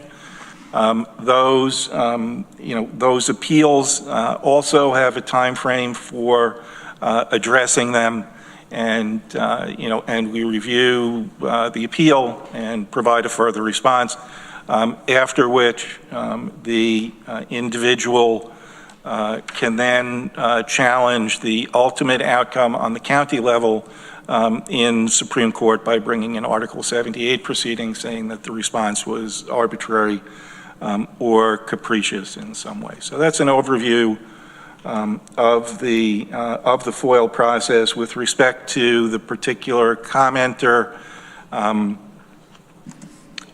If if there was a constructive denial in his case, meaning that if we didn't respond by a due date that we set, or didn't respond to the initial due date, or didn't respond to a subsequent due date, if he was really concerned about getting records as opposed to making a political statement, he could have appealed that, and we would have addressed it in the context of the appeal. Any other questions or comments for Maury? Okay, Deborah Dawson. Yeah, as a follow-up to Maury's suggestion that vigorous enforcement is going to be the best way to make sure that we don't return to the status quo at Asteri. Probably most of you have heard this already, but on March 5th, the IDA sent a letter to Asteri LLC stating that they were in breach of the documents that govern the pilot incentives that we granted to Asteri, and they had 30 days to remedy that. Now, I want to point out to people that there's more at stake here than simply repairing the stairwells in the building. Thanks to Maury, who sent me documents that had been filed in the Witheria Harriet case that was filed on behalf of a tenant a couple weeks ago. I have declarations from various city officials demonstrating that it's not just the stairwells. They have most recently found 47 code violations in that building. The health department has found violations of the public health law and the sanitary code. It's my position that unless and until everything is remedied, the pilot incentives are up for grabs. I think people need to understand pilot incentives are not an entitlement. It's a transaction. We give you a tax break. You give us as a community something that we need. And what we need in this case is safe, code compliant, community friendly housing. And if they can't provide that, then as far as I'm concerned, their incentive should go poof. Thank you, Deborah. Okay, any other questions for Maury or Deborah? Okay, let's see here. Next, we have Daryl, Director of Finance. Good evening. My office has been working diligently to get the county prepared for the 2025 financial audit. We anticipate the auditors to be on site in approximately a month, so we've been reaching out to all the departments, gathering all financial information. We review it. We also review the financials as a whole and make any necessary adjustments to ensure in compliance and follow accounting guidelines and reporting guidelines. Other than that, I don't have anything else to report, but I am open to questions. Great, thanks, Daryl. Any questions or comments for Daryl? Okay, thank you. Also, just wanted to let our community know that many of us went to NISAC and just returned Wednesday back home. And I think probably what would make sense is maybe at our next meeting, we can all report a few things that we might have learned in legislative privilege of the floor and share that with our colleagues, if that makes sense to everyone. Okay, thank you. Are there any resolutions that need to be added or withdrawn from our agendas tonight?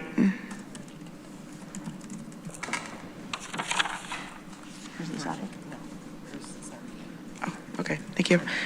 Okay, consent agenda, resolutions and appointments to be voted on as a group unless any member of the legislature requests that a resolution or appointment be instead included separately and individually as part of the business of standing or special committees. Advisory board appointments, ID 13849. And let's see here, we have the Housing and Economic Development Committee. Okay. Community Housing Development Fund, William Kurt Foreman, community member representing economic development, term expires upon resignation from position. Southern Tier 8, William Kurt Foreman, Ithaca Area Economic Development Representative, term expires December 31st, 2029. Climate and Sustainability or Sustainable Energy or the Case Advisory Board, Candace Rees, at-large representative, term expires December 31st, 2026. John King, at-large representative, term expires December 31st, 2028. Janet Smith, at-large representative, term expires December 31st, 2028. Susan Holland, at-large representative, term expires December 31st, 2028. Tompkins County Planning Advisory Board, William Kurt Foreman, Economic Development Representative, term expires December 31st, 2026. Agricultural and Farmland Protection Board, Abigail Connor, Tompkins County Department of Planning and Sustainability Representative, term expires upon resignation from position. Graham Savio, Cooperative Extension Representative, term expires upon resignation from position. Workforce Diversity and Inclusion Committee, Christopher Spahn, undesignated, term expires December 31st, 2027.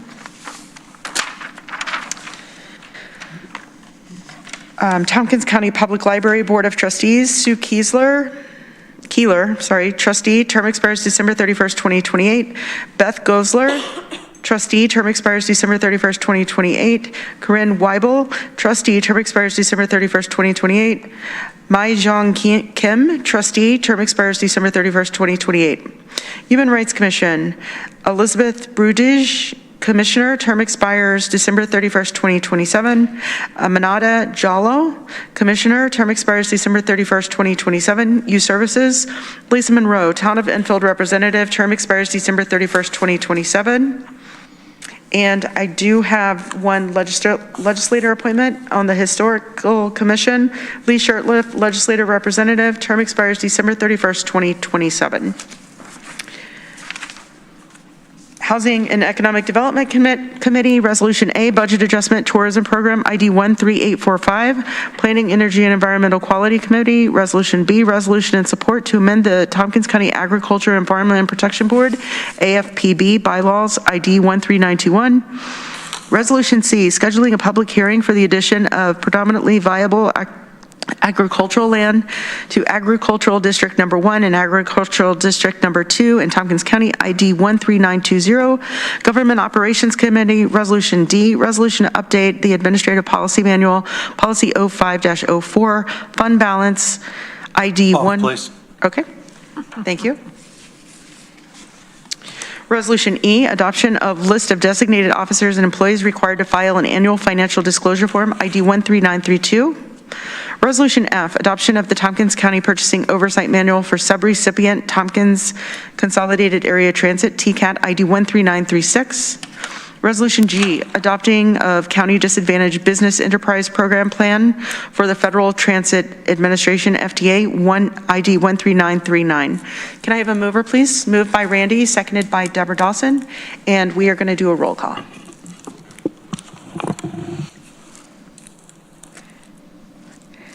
Iris Packman? Yes. Veronica Pillar? Yes. Mike Sigler? Dan Wakeman? Yes. Irene Weiser? Yes. Christy Bianconi? Yes. Travis Brooks? Yes. Randy Brown? Yes. Deborah Dawson? Yes. Judith Hubbard? Yes. John Hunt? Yes. Rachel Oslin? Yes. Shauna Black? Yes. It's 13. Okay, that passes 13 ayes. Let's see here, just a time check. It is 7 o'clock, and we can either take a break now, or we can keep going with the agenda. We're making, I don't even want to say the word. Okay, let's keep going. We're going to move to the Housing and Economic Development Committee. Greg Mezzi is not here with us, and Iris is his vice chair. Iris, would you like to give the report this evening? No report? I don't think we have much to report this evening. Thanks. Okay, great, thank you. Planning, Energy, and Environmental Quality Committee, Irene Weiser, Chair. Yeah, hi. We met earlier this month, March 5th, and the items of significance that happened, we did have, and it's been passed on our consent agenda, but just to underscore that there's going to be a public hearing about approving addition to the Ag districts in both Ag District 1 and Ag District 2. So we authorized setting up the public hearing for that, and that'll come later.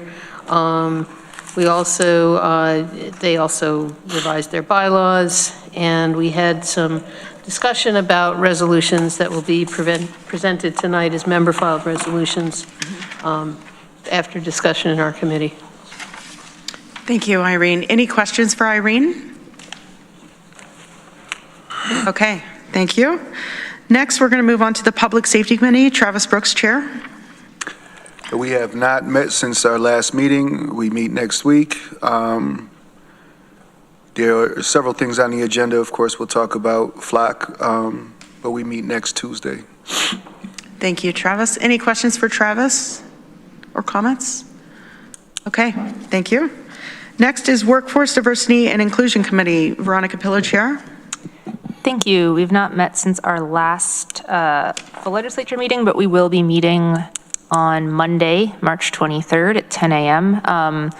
Gonna have, well, we'll have a bit of an update on caregiver leave policy progress, which we'll hear about more later in this meeting. Continue discussing and refining goals. Members gave a lot of input on possible goals, and there's lots of energy for various things. Some stuff that rose to the top was talking, in addition to caregiver leave, was supporting this year's climate survey, discussing and refining drivers of workplace culture, and a few other things. And also, we're excited, this is our first meeting in a while that we'll have had a Chief Equity and Diversity Officer there, because I think Leon Holden started a few days ago, so that'll be great. Awesome. Any questions for Veronica? Okay, thank you. Next is Budget, Capital, and Personnel Committee. Deborah Dawson, Chair. Thank you, Madam Chair. Yes, we met earlier this month. We have 2 resolutions on the agenda. Before we get to those, I just want to say that I attended the Standing Committee on Taxation and Finance at NISAC. We passed 2 resolutions at that meeting, and the board also passed a couple of resolutions that relate to our budget, our capital, or our personnel, and you will be seeing more of those as I bring them forward to next month's BCP meeting. So with that said, I offer Resolution H, resolution urging the New York State Governor and Legislature to ensure access to child care by enacting the Corporate Tax Bill, S-953, A-1971A, the Progressive Income Tax Bill, S-1622, A-1281, and the Universal Child Care Act, S-3415A and A-5899. That's ID 13934, and I so move. Can I have a seconder, please? Seconded by Irene Weiser. All right, then. I am going to invite my vice chair, Veronica Pillar, to talk about this resolution since this was her contribution to our meeting. Sure, thank you. I am not on the right page, but anyway, these 3 bills. Oh, thank you.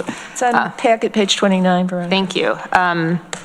So these 3 bills are part of a, they're like the core part of a package of bills with a lot of popular support and campaigning for it this year, which I say to emphasize that this has like energy behind it and possibility to pass. It is not a just on a corner of a shelf things. And the overall focus of this campaign is to encourage the state to bring in more revenue targeted specifically from those who can afford to pay it. As you know, or we'll get to know very well in our budget process, the local governments don't really have that targeting ability in the way that the state does. So the 2 revenue bills, the corporate tax bill and the progressive income tax bill, the corporate tax bill, carried by our assembly member actually, would raise the corporate tax rate from 7-point-something% to 11-point-something% only on corporations making more than $5 million of profit a year. And this is explicitly only C corporations, so not your LLCs, B Corps, smaller businesses. If, like me, you're not familiar with corporate tax rates, right, that puts it almost at the level that New Jersey's corporate tax is currently at. The progressive income tax bill for incomes $500,000 a year, or not incomes, for income, $500,000 per year and above through the several millions, it adds, I think, 10 additional tax brackets so that the rate continues to go up after $500,000. As you know, the state income tax, or as you might assume, is a progressive tax with rates going up as incomes go up, but it caps. It doesn't continue to increase past $500,000, and I'm sure that at one point that made sense, but due to inflation and rising wealth inequality and all that stuff, the brackets have not kept up with the income, so this is a way to remedy that. Those bills together are projected to bring in about $25 billion of revenue per year added.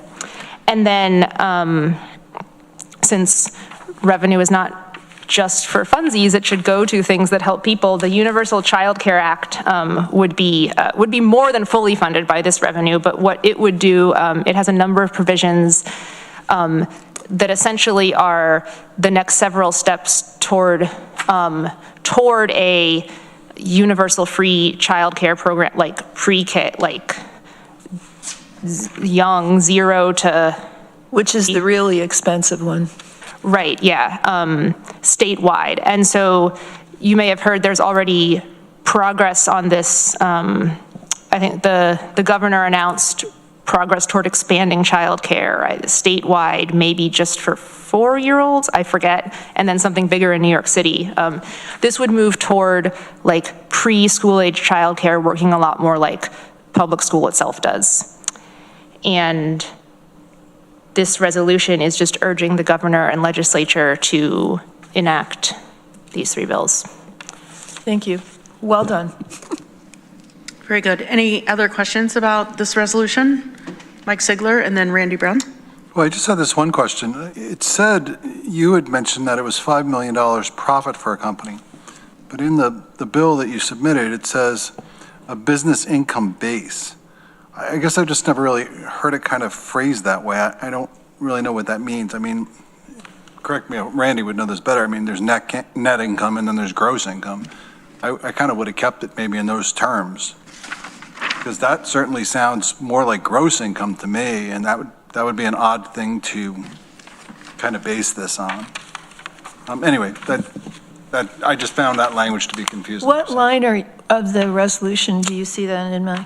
So if you're looking at package page 31, if you're looking at the bolded part for taxable years, It's in the bill text, not the resolution, yeah. Exactly. 10, line 10, Deborah, on page 31. Okay, thank you. And that's a good question. I've been told that that's more like profit than gross income for businesses, but I confess I've never managed a corporation's finances, so I don't have more explanation, perhaps others do. They'll clean it up in the process, I guess, but anyway. Randy Brown and then Rachel Oslin. Yeah, Veronica, thank you for this. My question is, and the same question I had in Budget and Capital, if this tax is enacted, is there a guarantee that the money would go towards childcare, or is this going to go into the state coffers and they'll decide if they want to fund this or not? There's not a guarantee. Like I could say, people are pushing for these together, but no, they are 3 separate bills that can be passed. I think not like any revenue and spending bills, but like most of them, it's not guaranteed to be tied to this. I agree that wealthier people should be paying more, but I struggle with the money going to a big pot in Albany, and then they decide what they're going to do with it. If they were attached in some way, I would vote for it, but otherwise I won't. Thank you. Rachel Oslin.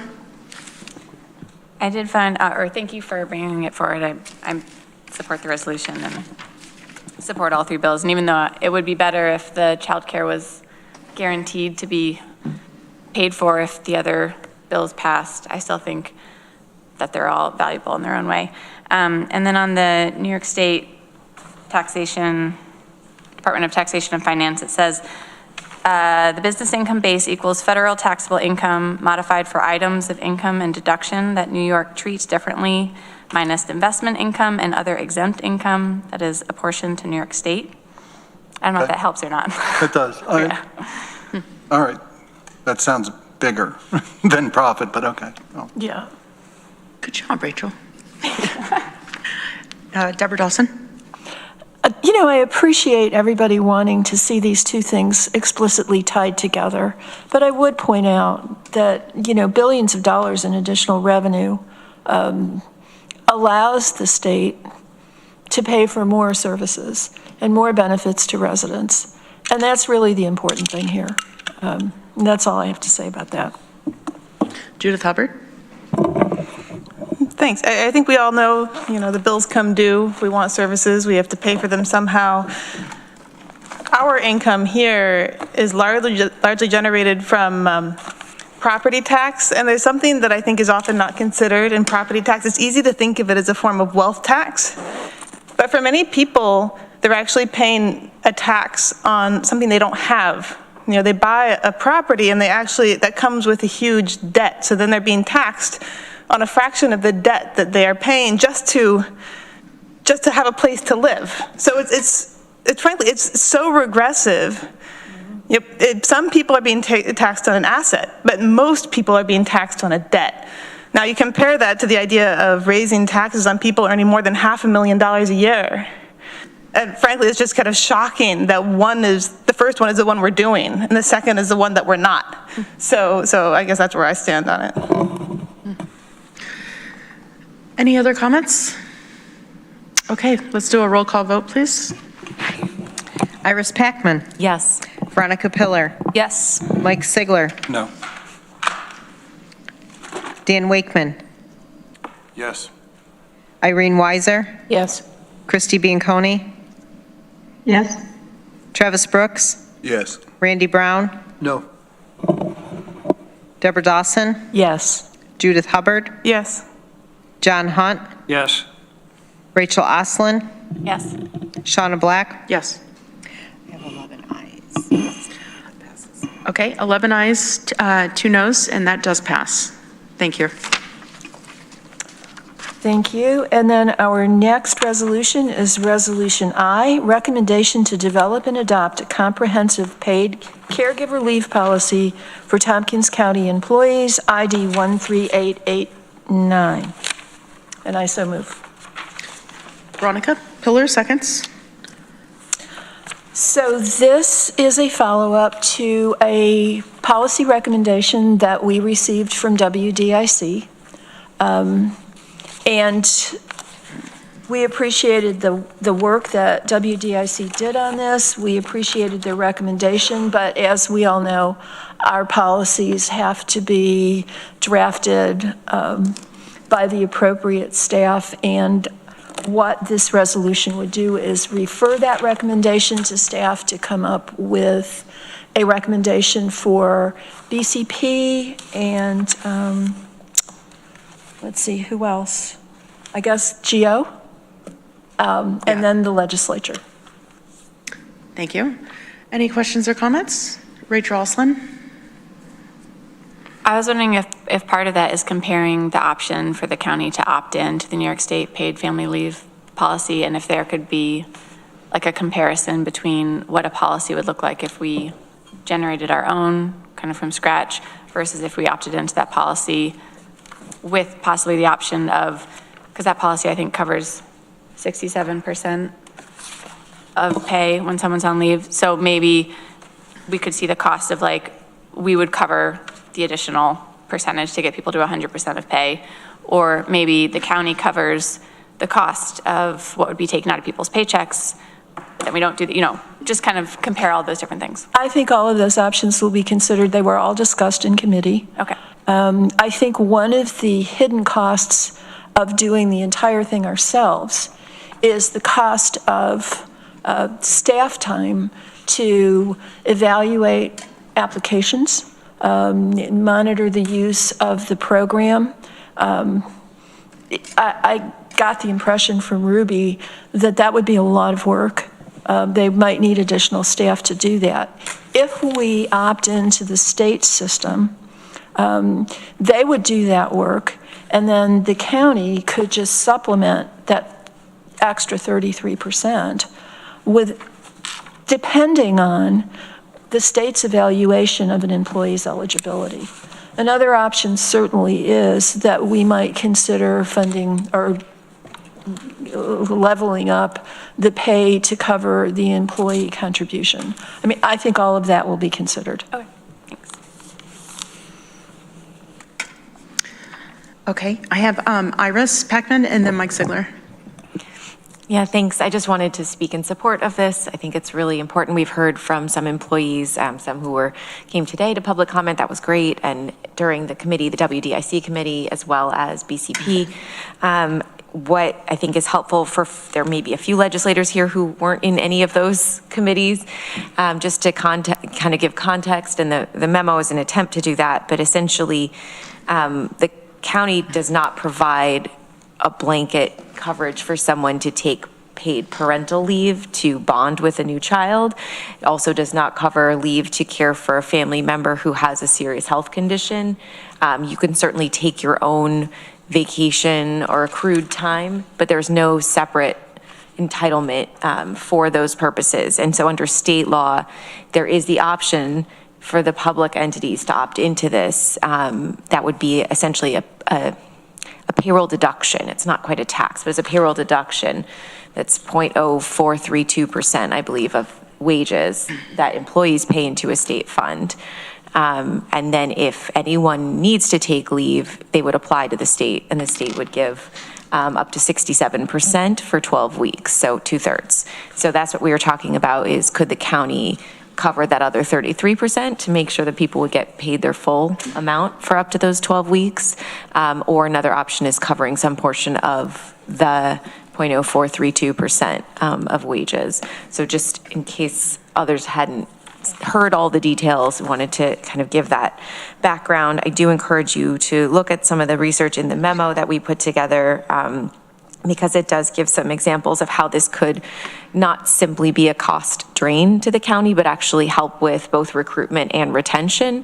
The cost of turnover is pretty high. We don't know exactly how long it takes to replace each person, but we had about 7% of the county workforce turnover last year, separate from retirements. And so those were, staff that we had to then recruit and replace. And so the costs that we estimated somewhere between 800,000 and double that, 1.6 million, just to the county in a year. So, that's not insignificant as we're thinking about, always the tax levy. And then there was extensive surveying done of the staff that showed the people said having an enhanced leave policy would impact their decision to stay with the county. Almost a third of respondents said that that was something they would take into consideration. Even people who personally were done having children. This was specifically around parental leave. So I think it's important for us to think about from a recruitment and retention perspective, and then obviously from living our values of equity. It's important that we, show that we're creating these opportunities for people so they don't have to choose between, do I stay at my job or do I grow my family or do I care for a family member? So that is why we at the WDIC committee recommended this policy. Thank you. Let's see here. I have Mike Ziegler, Christy Bianconi, Travis Brooks, myself, and then Judith. Well, I just wanted to say, I definitely support this. I like the idea. I don't think that we, even as a country, do enough to support families, particularly in this. I do feel like I'd be remiss, though, if I didn't point out how many people don't benefit from this, regardless of if you pass this or not. Myself, I will be soon be able to claim family leave if I was able to do that. But, working in sales, being based on commission, this doesn't work for me at all, actually. There is no time off, really, for Mike Ziegler. I am fortunate to have an employer that I think is pretty flexible. Small business owners don't get this benefit. Most professionals probably don't really get this benefit. I mean, if you're a psychiatrist, you can't really, and you can take some time, but I mean, you're reliant on getting paid. And there's no one there to kind of back up that pay. And just if you go all the way down the scale, a lot of truck drivers, for example, don't get this benefit either. A lot of lawyers wouldn't get, I mean, the list is long. So I think I've made my point there. So it is, I just bring this up because it is an equity issue when we talk about something like this. And it's also something that I want, when we do pass this, this is where we get to put our employer hat on. This is a benefit, and I think it's a good benefit. It's a good benefit for the county to provide, but I think that people should be aware that, hey, you come to work for the county, this is just one of the benefits and one of the great things about working for county government that you would get. And I just would like to make people aware of that, so thank you. Thank you. Christy Bianconi. Thank you. I do think that the memo makes a strong case for the policy, but I do have an important question, and that is, has there been analysis of the workforce coverage burden on colleagues who don't take leave, particularly in departments where positions are already hard to fill or where COVID requires specific licensure and certification? And I ask this as a former employee of Tompkins County Whole Health and a licensed clinical social worker, knowing that when other licensed professionals take leave like this, those patients have to be redistributed to the staff that are still there. And so I think this is an important piece of the puzzle. Thanks. Thank you, Christy. Next is Travis Brooks. I don't think this is a bad idea. I can see why this would be a benefit to some employees. As somebody who's worked for a municipality for almost 3 decades, we've never had this, and I could see how it would be beneficial to some employees and how it wouldn't be beneficial to others. I think one question I have is if this becomes a thing, I'm guessing that the unions have to vote for it because it's money coming out of their check.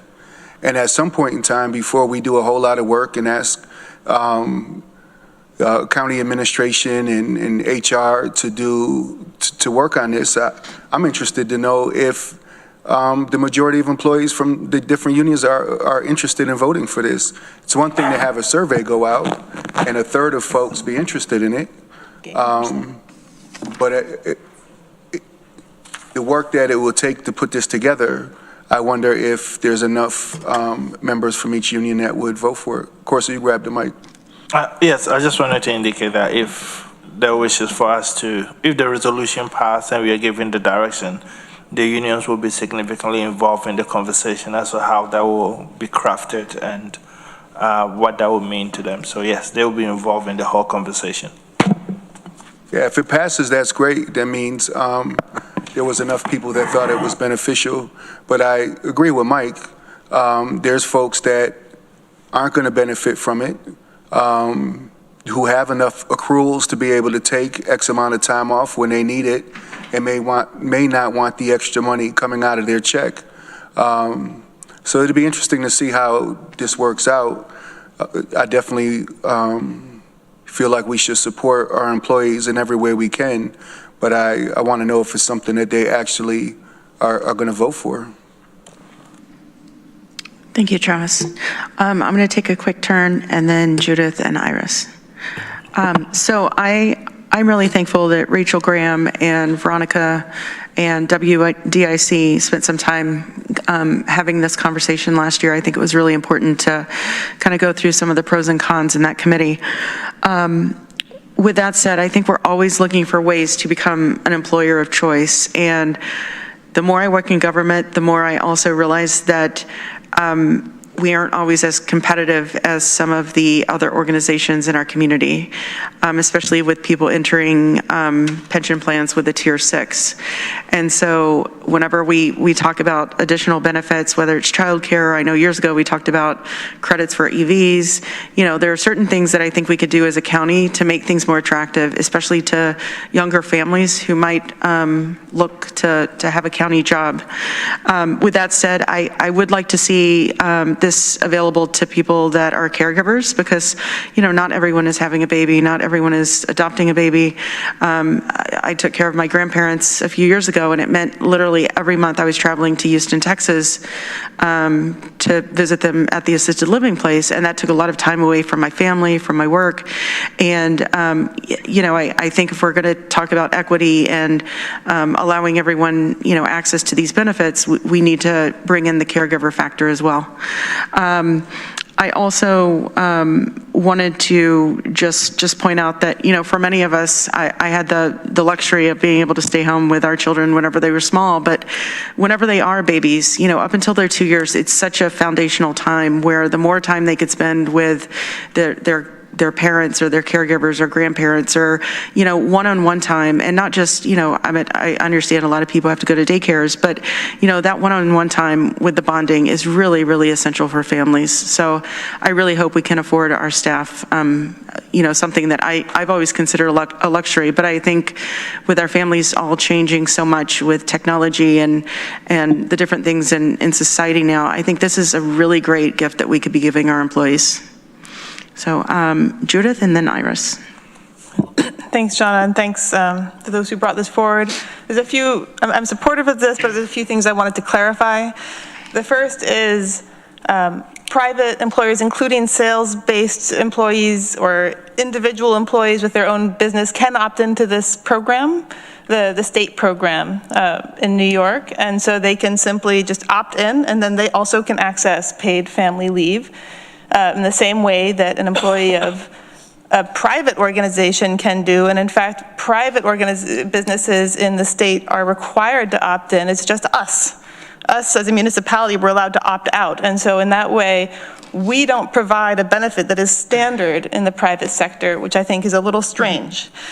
Second, I think that Iris misstated the percentage. She said 0.0432%. The correct percentage is 0.432%, which is much larger than 0.0432%. But for somebody making $50,000, that works out to about a little over $200 a year that they're paying in. Now, $200 a year is the same benefit that the county provides for people for signing up for 12 months of a gym. So it feels like it's sort of affordable as a benefit for something that's maybe more foundational than discounted gym access. So I think for us to consider the cost to us, if we were to try to sign people up and even just cover the cost ourselves, might not be that significant compared to other benefits that we already provide. So thank you, and I look forward to seeing what our administration provides. Iris?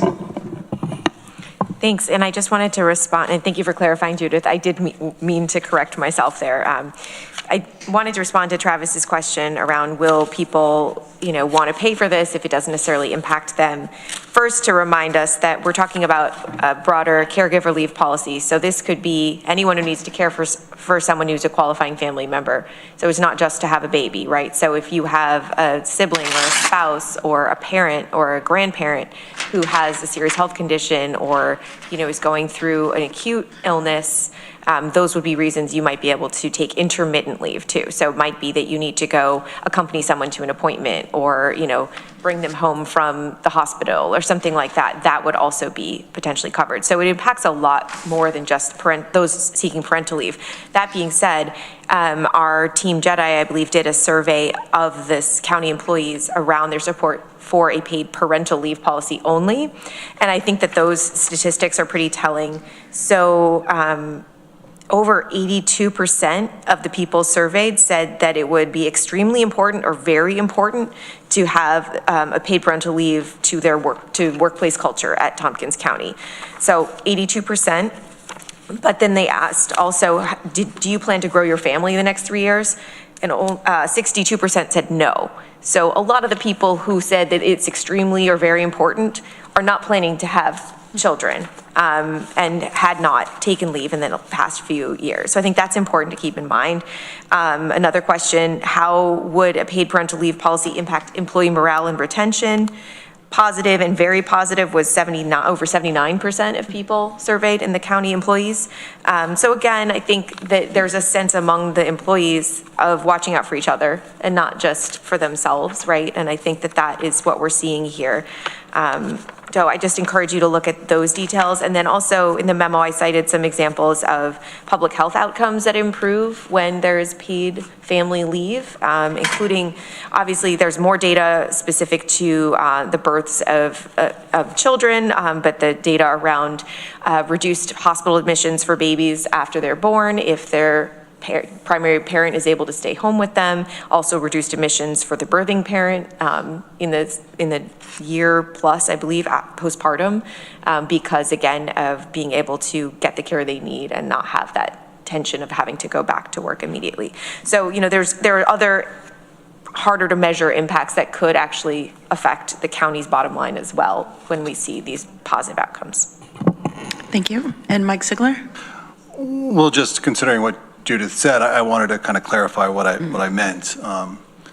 A lot of salespeople, they don't work on, I mean, the base salary is not very high. So if you're paying it on base salary, you're not going to make bills. I mean, it would be like saying to a waiter, you know, well, we're going to pay you 67% of your base salary. Well, yeah, thanks. I mean, it just doesn't make it.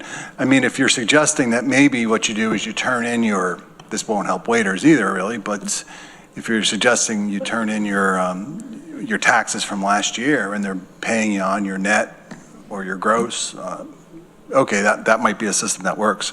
But if you're just paying somebody on their straight draw, that would be difficult. Same thing goes for professionals. I mean, how do I know what a lawyer makes 1 year versus another year? It would be hard to kind of scale that. Anyway, I see you wanted to say something, so. Okay, if I could just say, we were running so great on time, you guys.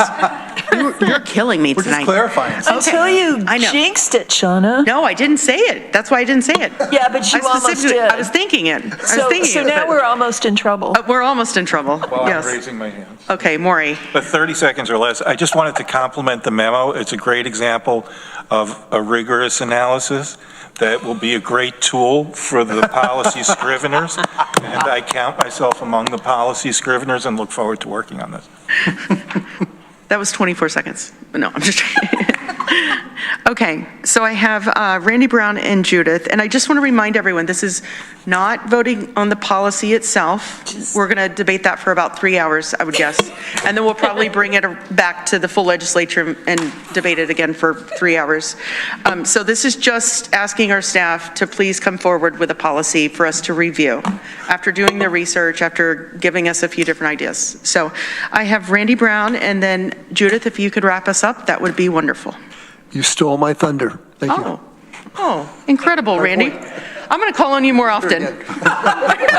Judith. Just reading from the website. For self-employed individuals, your average weekly wage is calculated by dividing your total earnings over the previous 52 weeks by 52. Great. Good job. You all are so smart. Between Rachel and Judith and sometimes Deborah. And then there's this dumb person sitting between them. It's a sandwich. Okay. Any other questions or comments? Okay, let's go ahead and do a roll call vote, please. Iris Packman. Yes. Veronica Pillar. Yes. Mike Sigler. Yes. Dan Wakeman. Yes. Irene Weiser. Yes. Christy Bianconi. Yes. Travis Brooks. Yes. Randy Brown. Yes. Deborah Dawson. Yes. Judith Hubbard. Yes. John Hunt. Yes. Rachel Oslin. Yes. Shauna Black. Yes. 13 ayes, that passes. Thank you all. Deborah, anything else for budget? No, I think I'll go out on a high note. Okay, great. Any questions or comments for Deborah? Okay, thank you. Facilities and Infrastructure Committee, Lee Shirtliff is not here today. Who is the vice? Is that Dan Wakeman? Well, look at that. Thank you. Yeah, just a quick summary. We met today, and we had, let's see, we talked about the Newfield Bridge, covered bridge. We talked about the goals for several different departments. We got a update on Airport Finances 101, if you will. We heard from the Highway Department, several other things. They have a bridge inventory. They are working on completing their schedule for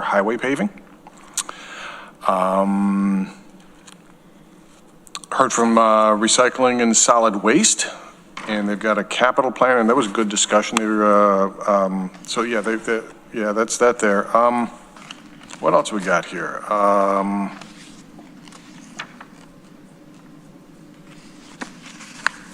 Yeah, I guess that's it. Any questions?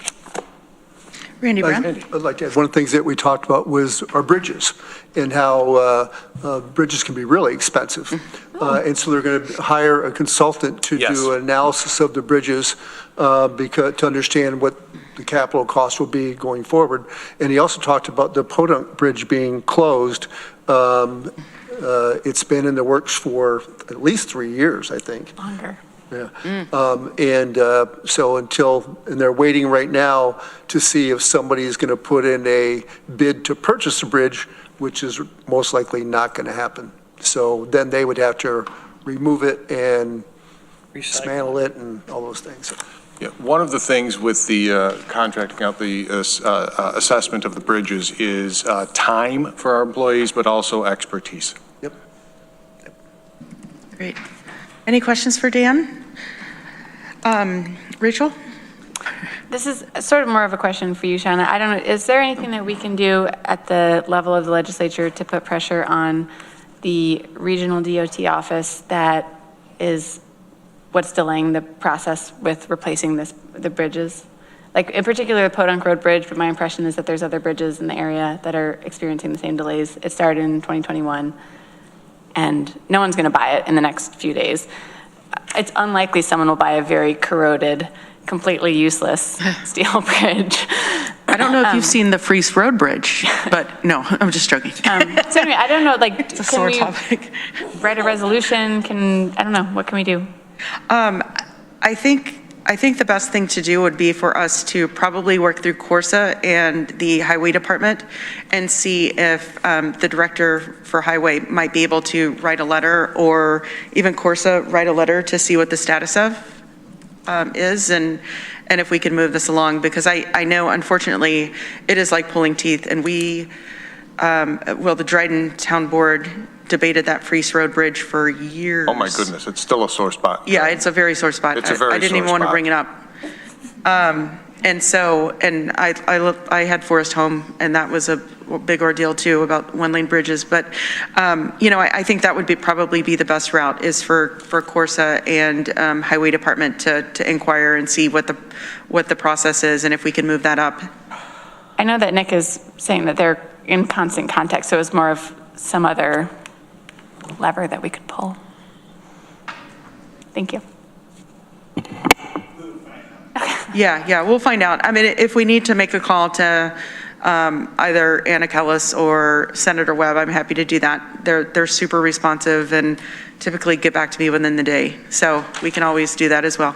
Dan? Yeah, one further thing here, just going back to the covered bridge in Newfield, that has been something that the county's been insuring, and that's going to change. We'll see this resolution coming up, but a little bit of history on that is instead of paying an insurance policy, we're going to self-insure that, and that is annually inspected by the state, and they like it right now. Of course, as Randy pointed out this morning, maybe it wasn't you that was pointing. Somebody pointed out this morning they're inspecting what's under the bridge, not what's over the bridge, but Right. So yeah. That was Nick. Yep. Great, thank you. Any questions for Dan? Comments? Okay. Let's move on to Government Operations Committee. Randy Brown, Chair. It's also the oldest bridge in the county. So I've been learning a lot for this Government Operations Committee meeting. We met on March 10th. I was late, and we only had 3 people to make quorum, and it still went well over 2 hours, and we didn't get to many of the things on the agenda, much like the meeting in February. But what we did talk about, we got a report from the assessment department, a long discussion about their software and their updates, and the temporary software they're using now, and they're looking to implement the newest software, I think it's Tyler it's called, in next year, middle of next year. And they talked about their move and how happy they are of moving up to Dutch Mill Road. We also got information from the Public Information Advisory Board and from Onika, and that was very interesting to discuss what they did and what they do, and it was really, they're really focused on how to reach more people and the information and those kinds of things. And there were many other things, but one of the things that I've learned from this 2 months on this committee is that I'm a little confused on how it's supposed to work. So I talked to Katrina about it, and Jordan, and we're going to meet, and I'll invite Bridget too if she wants to come. A lot of things get added into this agenda, I find, as time goes along, and it just becomes really big. And we just didn't get to things. I felt bad that people had to sit here for the whole thing. The first time we were at 2 hours and 35 minutes, and this one was 2 hours and 10 minutes. And John and I had to run, I think. But so anyways, we're going to do that. We're meeting next week to talk about that, to figure out the best way to organize this meeting and to get to all the things that we want to get to. So. Thank you, Randy. If there's anyone on this legislature that I know can handle government operations, it's you. So, Judith? I just want to add, one of the things we asked the Public Information Advisory Board was to consider whether we should be publishing our public notices in additional newspapers beyond the Ithaca Journal, and to look at what the cost would be, knowing that the Ithaca Journal is currently our newspaper of choice because we have no other choices to make. But that doesn't stop us from potentially publishing notices in additional journals. So we wanted to hear what that would look like. Great, thank you. Any questions for Randy? Comments? Maury? I had one comment, which is GO doesn't have any resolutions other than on the consent agenda. And I wanted to acknowledge, with respect to the items on the consent agenda, particularly the TCAT procurement oversight policy, the amount of work that went into that, even though it's on the consent agenda by Frank Doldo and the finance department, and their exceptional patience with me as I asked a multitude of questions in order to thread the needle and come up with that policy. So I really appreciate their input, Frank and Drew, and some other folks who helped out with that. Thank you, Maury. Randy, you do have Resolution D, ID 13808. Did you want to bring that forward, or did you want someone else on your committee to bring that forward? No, I'll bring it forward. Okay. It's a resolution to update the administrative policy manual, policy 05-04, fund balance ID number 13808, and I bring it forward. Second. Thank you. Seconded by Dan Wakeman. Would you like to talk to the resolution, or would you like? Yeah, I think that this is the fund policy. I think that we did this policy 2 years ago, I believe, and we set numbers and various policies related to that. And we, after discussing it, we discussed this in budget and capital too, I believe. We felt that we shouldn't be changing the numbers associated to it at this time because it may be something discussed when we do our budgeting in the future. So we just weren't prepared to change the numbers, but I don't know if Deborah, you want to speak to that at all, or? Well, no, I'm happy with the numbers. I think the main difference, or the main additions to this policy, is that it addresses how we have to proceed when we fall below the recommendation, depending on how far below the recommendation we fall. Okay. Any questions or comments? Let's go ahead and do a roll call, please. Iris Packman? Yes. Veronica Pillar? Yes. Mike Sigler? Yes. Dan Wakeman? Yes. Irene Weiser? Yes. Christy Bianconi? Yes. Travis Brooks? Yes. Randy Brown? Yes. Deborah Dawson? Yes. Judith Hubbard? Yes. John Hunt? Yes. Rachel Oslin? Yes. Shauna Black? Yes. 13. 13 ayes, that passes. Thank you. And next, we're going to move on to Health and Human Services Committee. Travis Brooks, Chair. We met last week and we had a really good conversation around a few things. Reach came and talked about the Ross House, that name may change. They recently purchased the old Henry St. John building on State Street, and they're... The St. John's building, Huh? not the Henry St. John building. Just say Henry. I'm tired, I'm sorry. That old St. John's, the old shelter. And they're turning it into a 20-unit house. 10 of the rooms will be for medical respite. The other 10 will be for long-term SRO-type housing. So that's pretty cool.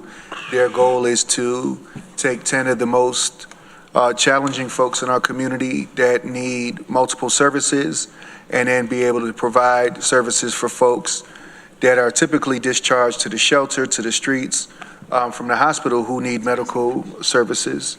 Right after that presentation, we heard from the Emergency Shelter Project and got some updates and looked at some of the plans and everything. So we're moving forward with that. I do wonder, as some of these new projects come online, what actual size shelter we might end up having to need.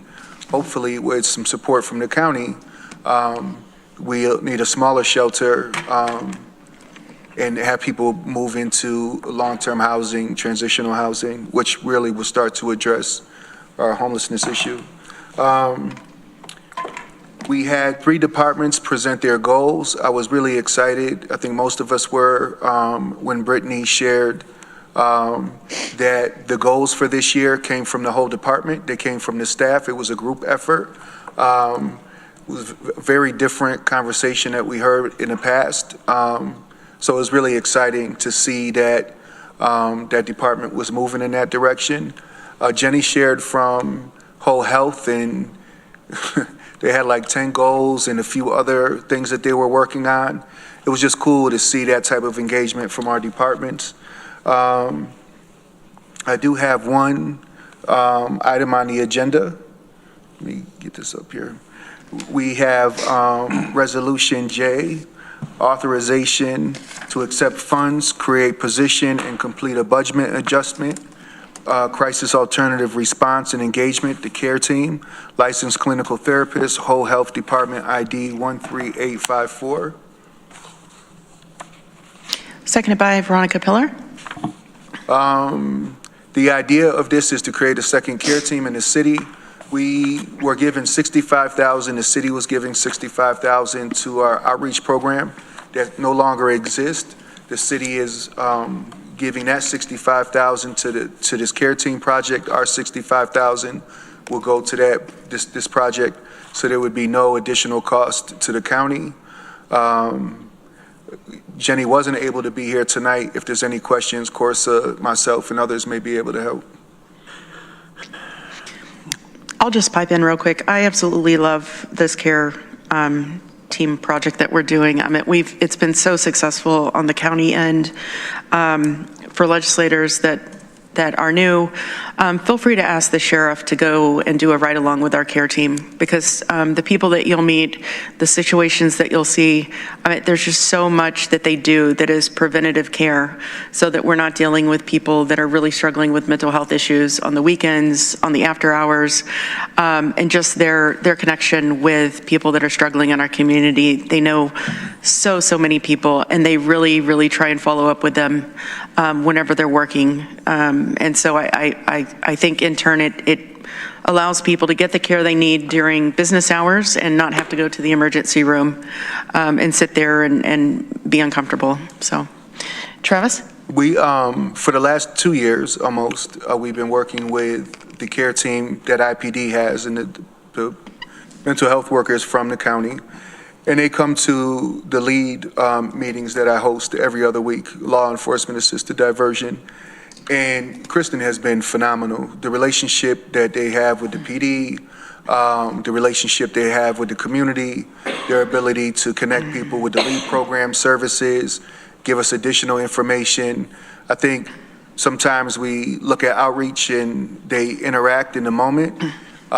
They come and respond to a crisis, but then often what happens next. And so their ability to refer people and facilitate warm handoffs into other programs in the community is great. So I've been able to see it firsthand, and having an additional team in the city would be phenomenal. Thank you. I have Randy and then Iris. Yeah, I like this program, and I definitely support it. One of the things in the resolution, though, and it talks about 5 to 15% of their calls to 911 are for this purpose. I would like to see much better data than 5 to 15%. And I think it might be more than 15%. And so I wonder if I don't know, if all these calls that go to 911, if we're really tracking all the different things that would affect this. And it seems to me that maybe we don't need, maybe we need more of these teams. So that's what I'd like to understand. I'd like to understand the data better. 5 to 15% doesn't really give me that helps. And I think we probably are collecting that data in some way. So I agree, Randy. I think what happens is the data comes from the calls that come into the center, and then I think the breakdown is how are the calls responded to afterwards. So it is possible maybe to get that information to tighten up that data, because I do think you're right. It may be much more than that, but it's the way that the call comes in and what the person's calling about. So I think, well, I hope there's the possibility, because I do agree with you that spending money on something like this probably lowers our cost in other areas quite a bit. Next is Iris. I have a question and then a comment. Do we know if this team will be able to provide after hours and weekend service? Is that part of the goal? I don't know. The best I could say to you is I would have to get back to you. Typically, folks that work at mental health work Monday through Friday from this time to this time. And I think, was I with you at NISAC when we were talking? This is one of the issues that constantly comes up is there after hours care? Is there the weekend care? But also, is there the support back at that person's office for that person in the evening hours if something goes wrong? But I can follow up with that on that question. I can interject, Travis, because there is, I don't know if you can hear me okay. The mobile crisis team is the after hours and weekend component of the crisis continuum for Tompkins County mental health. So that team still is in operation, but I would say that the care team is really an evolution that goes beyond what the mobile crisis team is able to accomplish in so many ways. And I could definitely speak more to that. But to answer Iris's question, there is a service in place. It's somewhat limited compared to what the care teams can do. And the care teams, really, that's a dedicated crisis position, unlike the mobile crisis model, which we operated on for a few years before this was developed, where those therapists were having to provide individual or group therapy and all the case management components, and then they were doing crisis work in addition to those things. So they weren't fully dedicated to the crisis care in the way that the care team model is really focused on, the crisis response in general, not splitting that therapist in 3 or 4 different ways. And it also provides increased security to the therapist when they're going out into the field. So there's so many good reasons for this. And to address the previous question about the number of calls and where they're going in, a large percentage of the calls that go through to the care team or the mobile crisis team are initiated by law enforcement or suicide prevention. So they're not coming directly through a 911 call-in center. It's law enforcement or suicide prevention is identifying the need for a therapist to attend to a call, and they are the ones who are actually calling it in. Boy, it's almost like you worked at mental health before. Yeah. I'm glad you're here, Christy. Any other questions or comments? I have Iris. Yeah, I just wanted to make a comment briefly. I really am excited about us supporting this. I think as much as we can expand it would be great, and have had personal interactions with the care team and also just loved ones who've interacted with them, and they've been incredible. Anecdotally, my daughter was in a car accident. My mother-in-law was driving, and it was not their fault, but it was a horrible accident on Route 13. And the care team happened to be around the corner on a call, and they were the first ones who came on scene, and they were there with my 6-year-old who was super scared, right? Was like walking barefoot on broken glass through Route 13 in a totaled car, like, and they were there and like calming her and being there as like I sprinted through like stopped traffic to get to her. And I mean, that's obviously not their regular job, but my point is, like, you know, they brought safety and security and sort of a sense of like my kid's going to be okay when I got there, and that was really amazing. And then I also have a loved one who has required those services, and it was thankfully during the hours that the care team was working. But I know that a lot of crises do not happen during Monday to Friday 9 to 5, and frankly probably most crises happen outside of those hours. So as much as we can support expanding the care team, I think the better. So I really am excited about this. Thank you. Any other questions or comments? Okay, let's go ahead and do a roll call, please. Iris Packman? Yes. Veronica Pillar? Yes. Mike Sigler? Yes. Dan Wakeman? Yes. Irene Weiser? Yes. Christy Bianconi? Yes. Travis Brooks? Yes. Randy Brown? Yes. Deborah Dawson? Yes. Judith Hubbard? Yes. John Hunt? Yes. Rachel Oslin? Yes. Shauna Black? Yes. Great. Travis, do you mind bringing forward Resolution N? Resolution N, yeah, sure. Great, thank you. Resolution N, let me go back.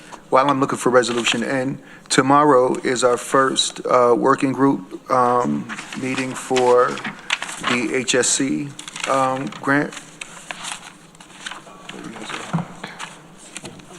Resolution N, ID 13982, allocation of contingent funds to support legal assistance to support housing needs of eligible residents. Can I have a seconder, please? Seconded by Randy Brown. Travis, do you want to say a few words? Yeah. This is $50,000 is proposed to help with to go to New York law for folks that may be facing eviction proceedings or displacement under circumstances that may involve unlawful practices, lack of adequate legal representation, or inadequate housing conditions. The 50,000 would come from, you all have the resolution in your binder, in your red folder. There's one more resolve that's added at the end. The resolution is on the front and back page. Resolved on recommendation of Tompkins County Legislature that the Tompkins County Department of Finance is authorized and directed to make the following budget adjustment for fiscal year 2026 from contingent fund, program expense 50,000 to county administration, program expense 50,000, along with any necessary budgetary and accounting entries to effectuate the intent of this resolution. Great. I'll just pipe in a little bit here, and I just want to thank Maury and Corsa for drafting this up. Obviously, last night, whenever I heard about our friend passing away, I was laying in bed, and I just kept thinking, like, what in the hell could I have done to help this gentleman? And I continuously, whenever I was helping in the library, the one thing that I wish I knew more of, and I wish that the residents knew more of, was what their legal rights were.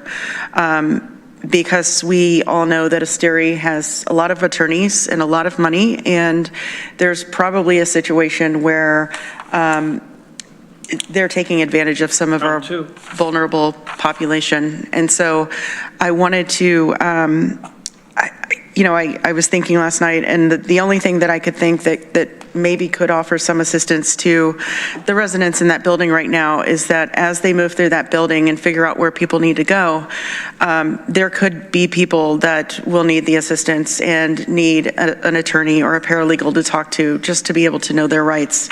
I did have a conversation. This resolution specifically is not for Law New York. It allows us to do our research, and we might have to go through an RFP process, and I'll leave that to Maury and Corsa to figure out. But I did speak with Law New York, and their capacity has been limited. They had a few attorneys that were taking some personal time and some leave that are actually back in the office now, so they will be able to expand their capacity. They also are in the process of hiring 2 interns this summer, and right now they actively have 3 cases against Asteri that will have hearings.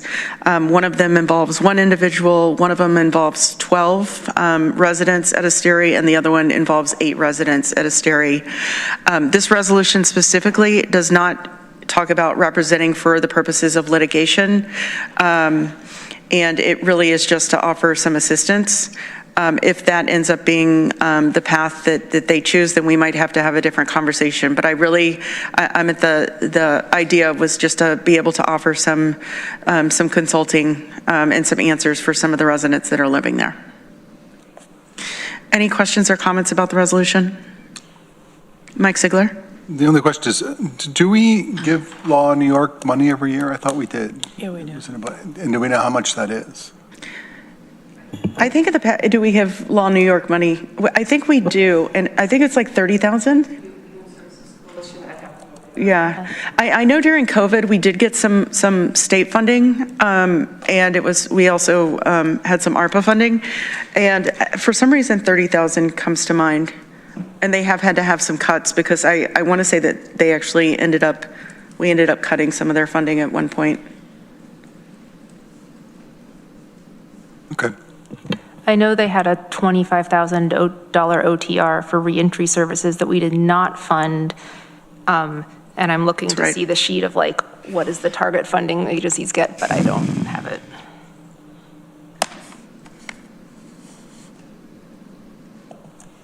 But it would have been through the HSC process, Yeah. right? Yeah. I think we're looking for that. But I have a question. So you talked about that they have staff coming back who have been out on leave for whatever reasons. So they have staff, have capacity. What would this money be used for if they already have staff and capacity? I think it would allow them to actually focus on the residents at Asteri, because there is such a great need in our community, and even on a fully staffed day, they're getting tons of phone calls. Whenever I called, I'm trying to think back in February, and then I called again back in October or November.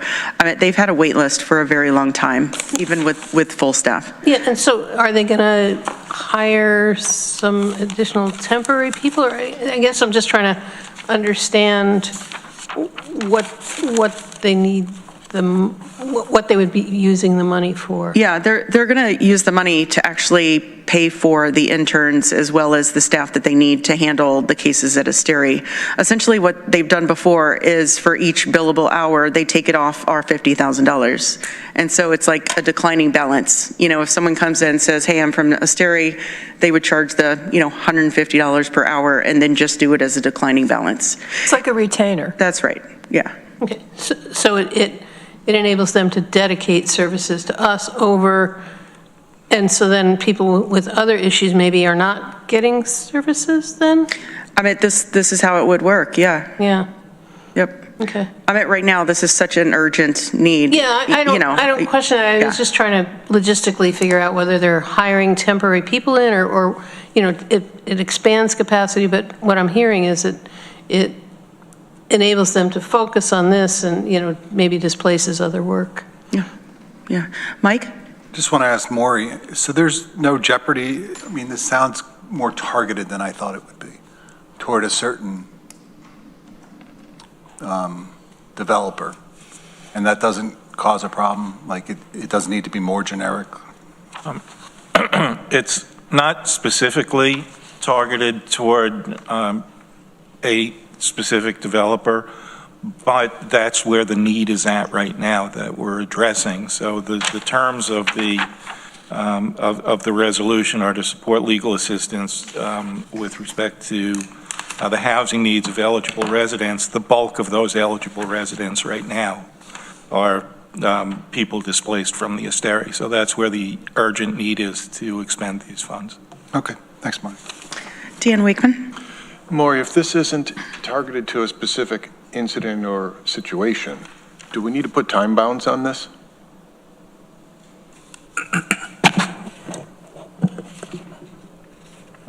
We do not. I mean, is it appropriate for time? Yeah, the resolution does contain a time bound, a boundary.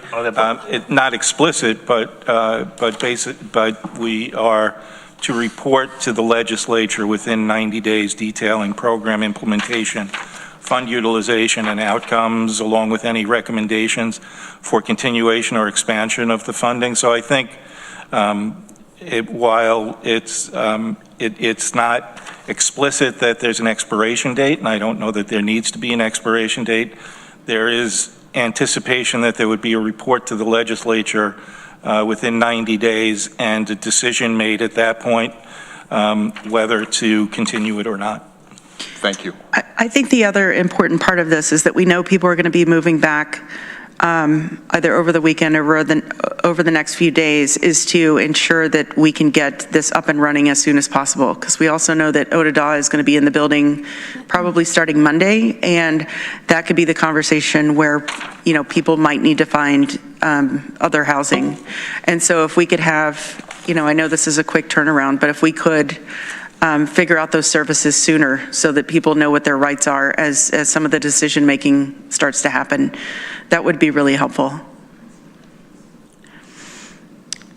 Okay, any other questions or comments? Let's go ahead and do a roll call, please. Iris Packman. Yes. Veronica Pillar. Yes. Mike Sigler. Yes. Dan Wakeman. Yes. Irene Weiser. Yes. Christy Bianconi. Yes. Travis Brooks. Yes. Randy Brown. Yes. Deborah Dawson. Yes. Judith Hubbard. Yes. John Hunt. Oh. John's away. Rachel Oslin. Yes. Shauna Black. Yes. We have 12 ayes. Okay, 12 ayes, that passes. Thank you all. Thank you, Travis. Any questions for Travis and Health and Human Services Committee? Randy? I just want to make a comment that Judith and I went to a CC board meeting. We talked about urban outreach for youth. And they're struggling with funding and getting the right person. I wanted to just let Travis know that we're focused on that and talking to CC how they can get that position filled and provide more services to the city for services through CC. So, thank you, Randy. Thank you, Judith. Judith? I just wanted to maybe clarify, the CCE offers various programs for youth around the county. The ones that are outside of the city are called Rural Youth Services, and they serve all the various municipalities, mostly through Joint Youth Commission. I don't exactly know where the funds come from. I'm trying to figure it out.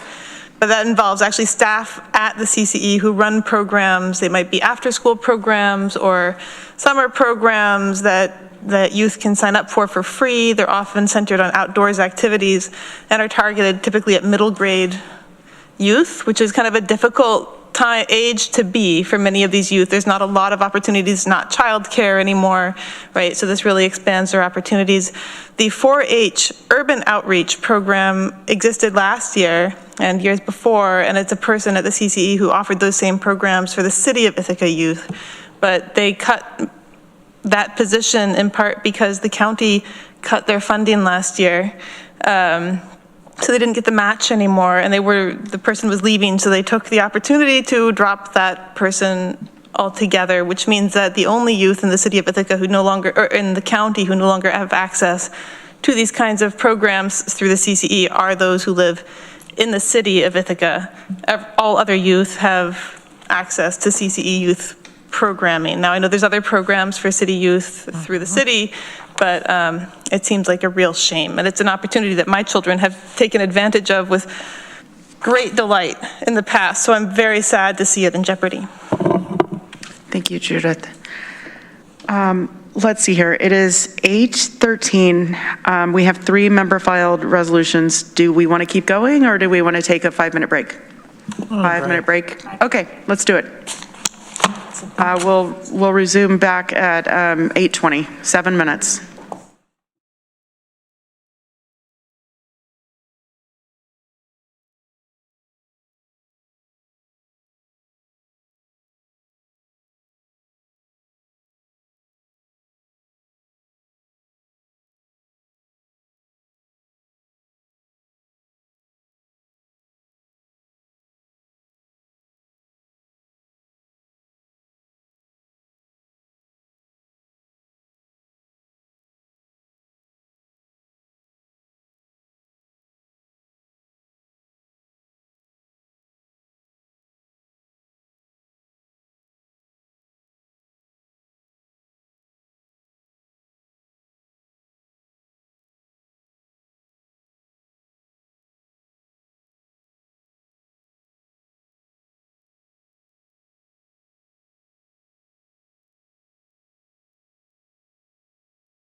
representing. anything like his father, it's like a wall of bricks. Good?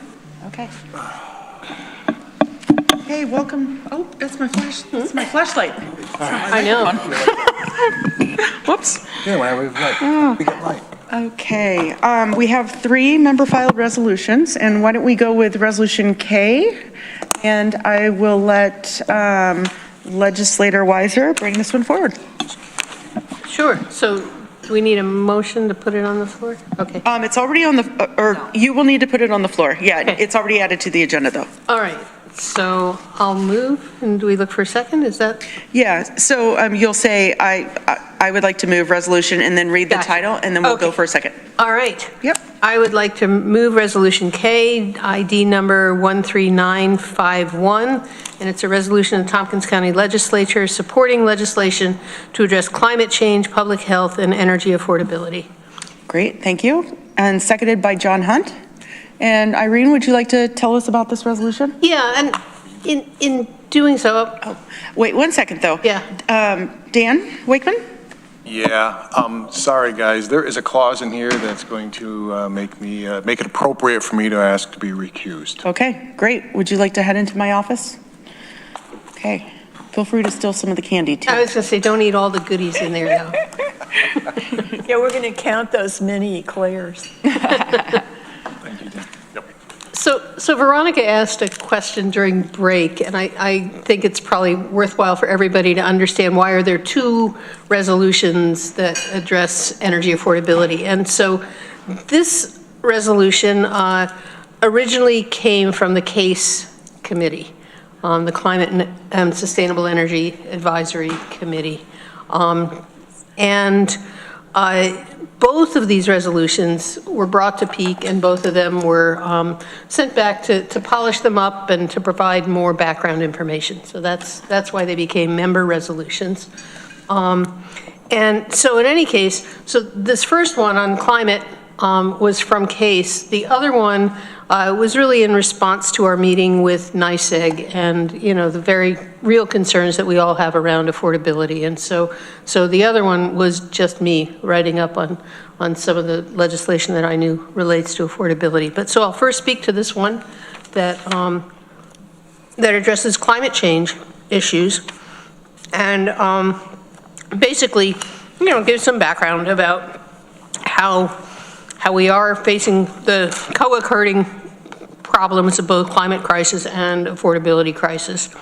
And this attempts to make the case that moving in the direction of implementing renewable energy solutions and getting off of fossil fuels, in fact, will improve energy affordability and also is, the thing that we need to do for the bigger issue of climate change.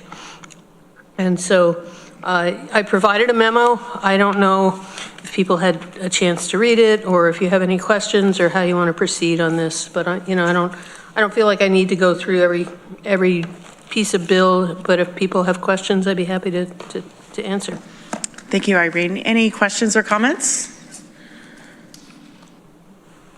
Mike Sigler and Judith. No, I just want to say that Lansing really is ahead of the game here. I mean, we, do not use any, we can't build any new natural gas in Lansing, so we electrify everything. And what was the other thing we do? We are having a utility scale, the first in the county, the first really in our area, utility scale solar being built right off Van Osten Road into Groton, which will be about 800 to 1,000 acres. So. Wow. Judith Hubbard. I want to say that I know there's a lot of different bills that are being supported in this resolution, and I was initially somewhat overwhelmed by how many there are, but I've gone through them, and I think it's a very sensible list. These are bills that are largely being supported or driven forward by our own state representatives. They, range from just asking that existing laws be followed, to trying to regain some revenue from some tax loopholes that exist for some fossil fuels companies that don't really match what they should be, to providing incentives to allow low-income people in sort of derelict homes perform some repairs so that they can actually, engage with modern electrical systems. And so I think it's all a very sensible list. I know it's a lot, but it is budget season at the state, so that's why they're all here all at once. And I'm very supportive. Thank you. Anyone else? Iris Beckman? I just wanted to appreciate the work that Irene did and the rest of the Peak Committee and the Case Board as well in researching these bills and writing up the memos and putting together a lot of information in a really short time frame. So thank you for thorough and helpful work. Great. And then Christy Bianconi? I also want to thank Irene. I did a lot of research kind of at a late hour on Cap and Invest, and I called her, actually texted her earlier today saying, I need to explain some of this to me in greater detail. And Irene was so responsive, and we spent a good amount of time talking about the impacts of Cap and Invest and why it's such an important strategy, how it saves us money in the long run. How the governor right now is not enforcing the laws. And it was extremely helpful because I didn't want to vote for something that would increase costs for people who are already struggling to pay for so many different things. And she really put it into perspective for me. And so thank you so much, Irene, for all this hard work that you've done here. You're so welcome. Thanks. Any other questions or comments? Okay, let's do a roll call vote, please. Iris Packman. Yes. Veronica Pillar. Yes. Mike Sigler. No. Irene Weiser. Yes. Christy Bianconi. Yes. Travis Brooks. Yes. Randy Brown. No. Deborah Dawson. Yes. Judith Hubbard. Yes. John Hunt. Yes. Rachel Oslin. Yes. Shauna Black. Yes. I have 10 ayes, 2 noes. 10 ayes, 2 noes, and that passes. Does Dan Wakeman, can he come back? He can come back. Okay, thank you. We'll bring Dan back. We can let him back. Let him in. With my cats in the morning.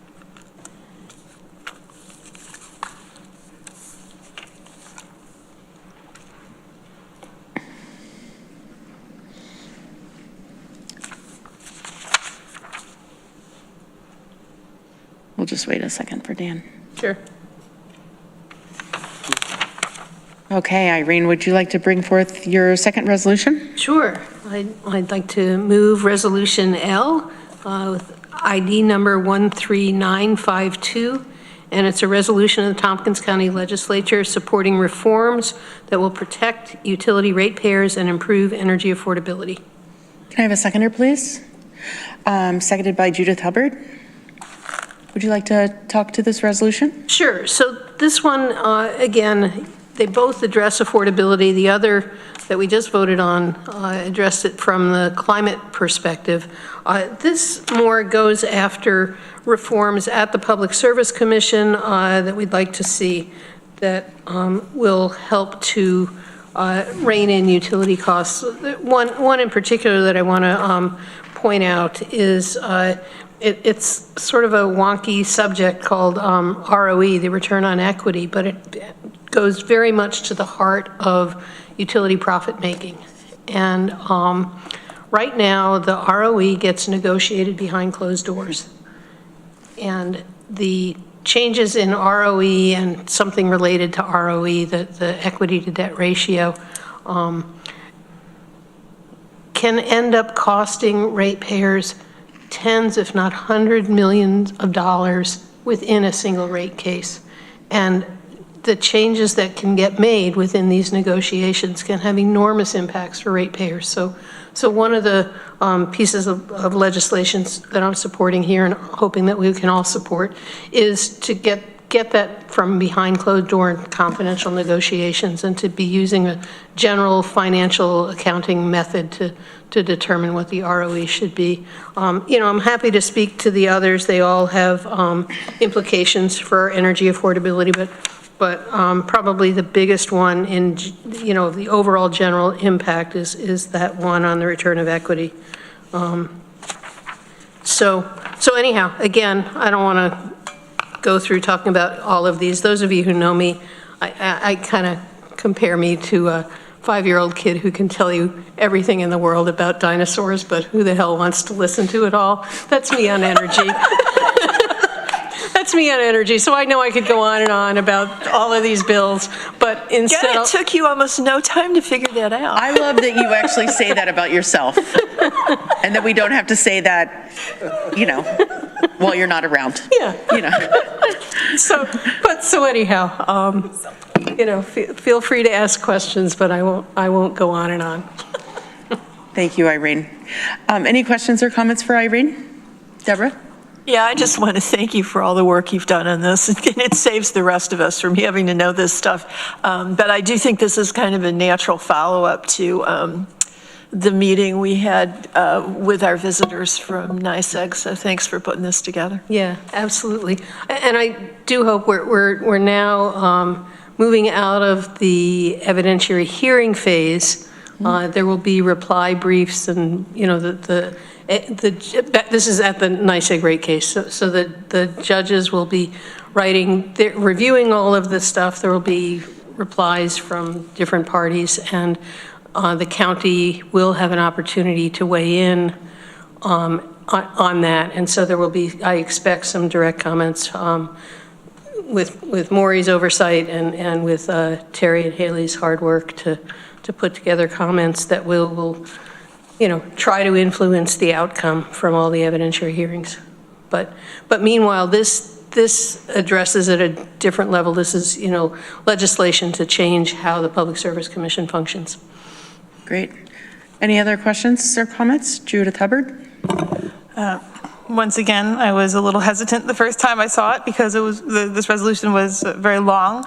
But I think this is just absolutely so sensible. It's hard to imagine why anybody would not want to support things like providing remote access to people to participate in rate hearings. It's something that's really impacted our county. Right now is impacting our county, or providing some funds so we can have somebody in Albany not turning off people's electric power if they happen to live in an apartment building where the landlord is not paying for the fees, so that the lien goes to the landlord and not to the individuals who then suffer. This is really targeted at affordability and making sure that people can continue to pay their bills in a fair way and access this critical need in a fair way. I hope you all support it. Great. Any other questions or comments? I just wanted to say about one thing Irene said, which is on the rate case, all the credit goes to Terry and Haley on that. Great. Okay, let's do a roll call vote, please. Iris Packman? Yes. Veronica Pillar? Yes. Mike Sigler? No. Dan Wakeman? Yes. Irene Weiser? Yes. Christy Bianconi? Yes. Travis Brooks? Yes. Randy Brown? Yes. Deborah Dawson? Yes. Judith Hubbard? Yes. John Hunt? Yes. Rachel Oslin? Yes. Shauna Black? Yes. 12 ayes, 1 no, that passes. And thank you again, Irene, for putting in so much work for these and explaining it to the dummies around here. Appreciate it. I'm speaking for myself. I wouldn't say that about any one of you. It's Speaking for myself. Okay, one last resolution for the night, hopefully. Resolution M. And Veronica Pillar, would you like to bring that forward? Yes, thank you. I'd like to move Resolution M, resolution urging the New York State Governor and State Legislature to expand funding for biomedical research. The word research got dropped somewhere, but that belongs in there. ID number 13964. Seconded by Travis Brooks. And would you like to explain this to us? Thank you, yes. I'd also like to move, if it's friendly, a slightly modified version to what's in your red folder. It'd be everything the same except the first resolved. The version in the red folder says that the Tompkins County Legislature requests the New York State Association of Counties, NYSAC, to call upon the governor and the New York State Legislature, et cetera. I would like to cut from requests to call and replace it with just the word calls. So it would be that the Tompkins County Legislature calls upon the governor and the New York State Legislature. Okay. If that is friendly to everyone. Is that friendly? Is it unfriendly to anyone? Okay, we'll proceed with that amendment. Okay. Awesome, that thank change. you. So this, people have asked why, but like, am I a particular fan of biomedical research funding specifically? I mean, and I am a fan, but it's not my special interest. But a couple of constituents, Nathan and Isaiah, brought this to my attention repeatedly over the last few months through the budget cycle. And they're part of a whole coalition of research workers and others trying to get the state to invest money in biomedical research specifically. As you know, as the resolution has been described, there is typically much scientific and medical research is funded from the federal government, and a lot of that funding has recently been cut, gone away. More than $250 million in like similar research grants in New York State have been disrupted since 2024.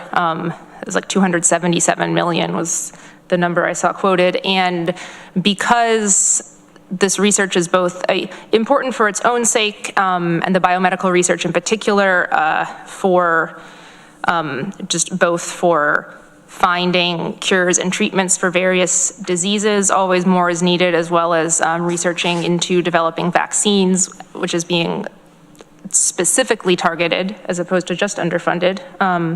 Both all of that is important, and investing in biomedical and biotech research is also just a good economic choice in that it's the NIH, the National Institutes of Health, which historically does a lot of funding for this, put out a report just last year that every dollar spent in biomedical research funding generates $2.50 of economic activity. And there is a wide belief that New York State could really become a leader, an international leader in this sphere if we make the right investments now. The governor, specifically here, Governor Hochul announced in her proposed budget a planned $65 million investment in something she called the Bolstering Biotech Initiative, which would support biotech life science research in all phases of the pipeline, from discovery to commercialization. The folks who were pushing for this, like the bigger coalition, wanted a whole biomedical research institute. They wanted it funded at the level of $500 million this year. That seems like that is not going to happen. And so now their ask is, continue with the Bolstering Biotech Initiative, thank you, but can you fund it with $165 million, which goes further toward, but does not entirely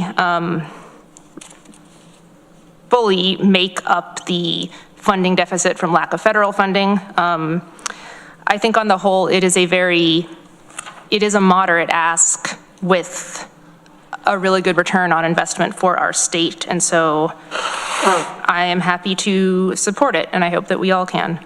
And I'm happy to try to answer questions. There's also your red folders have a page in the back that's just like additional, and this was all provided by my constituents, additional supporting information. Thank you. Any questions or comments? Randy Brown? What is biomedical research? Oh, great question. I get research into like biological and or medical stuff. So I'm gonna try not to elaborate. My PhD was in biophysics, and people would keep asking me like, why, like what makes something biophysics or what makes it physics? And it's,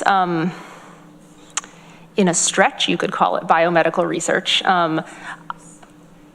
I was looking at getting additional types of dynamic information out of protein crystallography images, which basically, you know, most of the stuff in a living organism is done by proteins, little molecular motors. And if you know exactly how they move and how they're shaped, you can go a lot faster with like targeting drugs that can impact what they're doing and such. So that kind of thing. Some of it is way like it could be like direct drug trials, And then it could be more background theoretical things like what is going on in biological processes that seem related to this, that, or the other disease to build up the understanding that gets us to specific treatments. Okay, I'm going to take a turn, and then Irene and Judith. So I'm actually not going to support this, Veronica, and I have the most respect. I brought forth stuff with my constituents before. However, I think that the New York State budget is going to be a tight one. No surprise, it's always a tight one. But I feel like if we ask for one thing, it means that they're going to have to remove the funding from something else that I might find important, like childcare and housing, in order to subsidize this type of programming. So that's why I'll be voting no. Let's see here. I saw Judith and Irene and Judith. Yeah, so I'm the one who pulled out Google this time to just get the definition. Biomedical science applies to natural science and engineering in healthcare, focusing on understanding disease mechanisms, diagnostics, and treatment. It covers areas like microbiology, genetics, and pharmacology to develop vaccines and other therapies. Careers include laboratory scientists, researchers, and clinicians, and, goes on. But Thank you. Judith? I think people who aren't engaged in the practice of science might not know how much science funding has been cut this year, and dramatic cuts, 90%, and how much people can access to fund their research that across all fields of science, not just biomedical research. But it means that it's drying up the pipeline. Graduate students, postdocs are going to drop out of the field. New ones will not be accepted. The positions are disappearing. And people are going to leave the field across science, across the country. Some people are moving abroad. Those positions are limited. Now, biomedical research is probably one of the most money forward of fields of science. Like, it's the kind of place where you get these patents where you generate large amounts of money. You create new gene therapies and therapies for diseases like Parkinson's, where you can then really reap the rewards from our expensive medical industry. So my sense is, people across the country are going to be looking for new positions in the fields of science, and creating additional funding in this space. A lot of this is actually targeted at Syracuse, so not so far away from us. It's not just like New York City specific. It could really bring people and industries into the state and sort of have them build a long-lasting foundation here in the state that could drive the economy in ways that could be beneficial in the future. Now, I understand that money spent now is money we don't have now on other programs, but if you want to build an economy, now might be a really good target of opportunity to get people and to get industries that otherwise wouldn't really consider settling in New York State. So I think that's important to consider. Deborah? Yeah, I understand what you're saying, Shauna, but I tend to agree with Judith. I think that this is something that builds our economy. It provides jobs. I know the struggle my son's having as he finishes his PhDs at Columbia, and now I think he may be moving across the country to Seattle just because that's where the work is. So I will be supporting this, and I thank Veronica for bringing it forward. Dan Wakeman? Veronica, thank you. Judith, thank you for your explanation there. But I'm going to side with Shauna on this one. We just made resolutions or urging the New York State to spend many hundreds of $1 million on X, Y, and Z. Money's got to come from somewhere. We need to choose. We need to prioritize. I mean, this is a small vote here, but I'm going to vote no and lean towards Eileen on this one. Veronica? Judith made an economic argument better than I ever could. One anecdote from my time as a grad student was some of the supplies we bought were made by a company that was located in Ithaca because it was founded by a Cornell professor from doing grant-funded research and spun off a manufacturing company that was part of this ecosystem, and that is a fairly common thing. On the money thing, I hear the concerns about limited money. I do think that this investment is part of a balanced society, economy, and, you know, who knows if the New York State Legislature listens to anything we advocate for, but we did just advocate for a couple bills that would raise about $25 billion, not all of which is accounted for in the other advocacy bills that we have put forward yet. So I think there's room for $100 million. Okay, Iris Packman. Yeah, I hear both arguments on both sides, and I was thinking, oh no, I'm the first in the roll call vote this week. But I think I'm compelled by the economic argument as well as the science argument that, you know, this is an investment in disease fighting, and that's going to have implications for people for decades to come. And what we're seeing right now is the pause in the research funding is going to have really horrible consequences, I think, for people in the next few years, where we're going to have a brain drain and huge gaps in research funding. And I know I have family that also is involved in the research field, and they're looking everywhere for jobs, and it's really hard. So if we can attract jobs to this region, I mean, I could imagine Cornell also potentially being a beneficiary, you know, for some of this research, and same with Syracuse. And reading the little statements on the back that were in our red folder from the folks, I think, the constituents who supported this. You know, they're talking about this is going to help them have tuition so they can come and do these jobs. So I think as a student who also benefited from having scholarships, like it does create opportunities for upward mobility for people too. And then those are taxpayers who, you know, can be in our area. So ideally this would have positive economic benefits as well as social benefits. Thank you. Anyone else? Okay. Yeah, I just want to say, I want to add on one final thing. I recently watched an interview with Neil deGrasse Tyson, and he was making the point that, you know, from the time of cavemen all the way up to the mid-19th century, half of all people died by age 30. And for a short period of time, you know, between the mid-19th century and up into the 20th century, that went up to age 35. So half of all people died before they reached age 35. And then if you fast forward past that into the modern era, we have more than doubled life expectancy in that time. And it is incredible, of course. You think about the hundreds or the tens of thousands of years of evolution that it took for us to get to that point. You see this explosion in our ability to live longer. And to me, this is about scope. Biomedical research is what enables us to, you know, housing, all of these other things, all these other services. If people aren't living, if people aren't getting diseases treated, those other services they don't ever get to live to use them. So this is to me, the most foundational reason for why we need to invest. And yes, the brain drain and the funding that's been pulled is really shocking to me.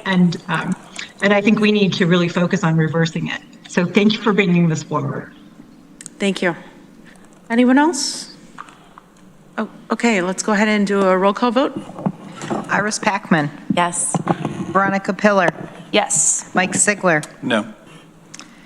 Dan Wakeman. No. Irene Weiser. Yes. Christy Bianconi. Yes. Travis Brooks. Yes. Randy Brown. No. Deborah Dawson. Yes. Judith Hubbard. Yes. John Hunt. Yes.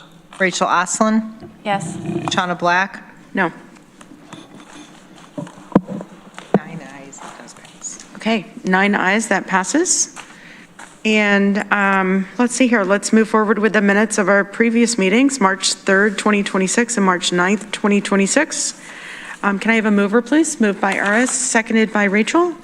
And any questions, comments, changes? Okay, we're going to do a roll call vote. Iris Packman. Yes. Veronica Pillar. Yes. Mike Sigler. Yes. Dan Wakeman. Yes. Irene Weiser. Yep. Christy Bianconi. Yes. Travis Brooks. Yes.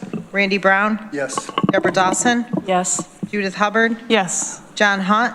Yes. Rachel Oslin. Yes. Shauna Black. Yes. It's 13 ayes. 13 ayes. Any unfinished business this evening? Okay, can I have a motion to adjourn?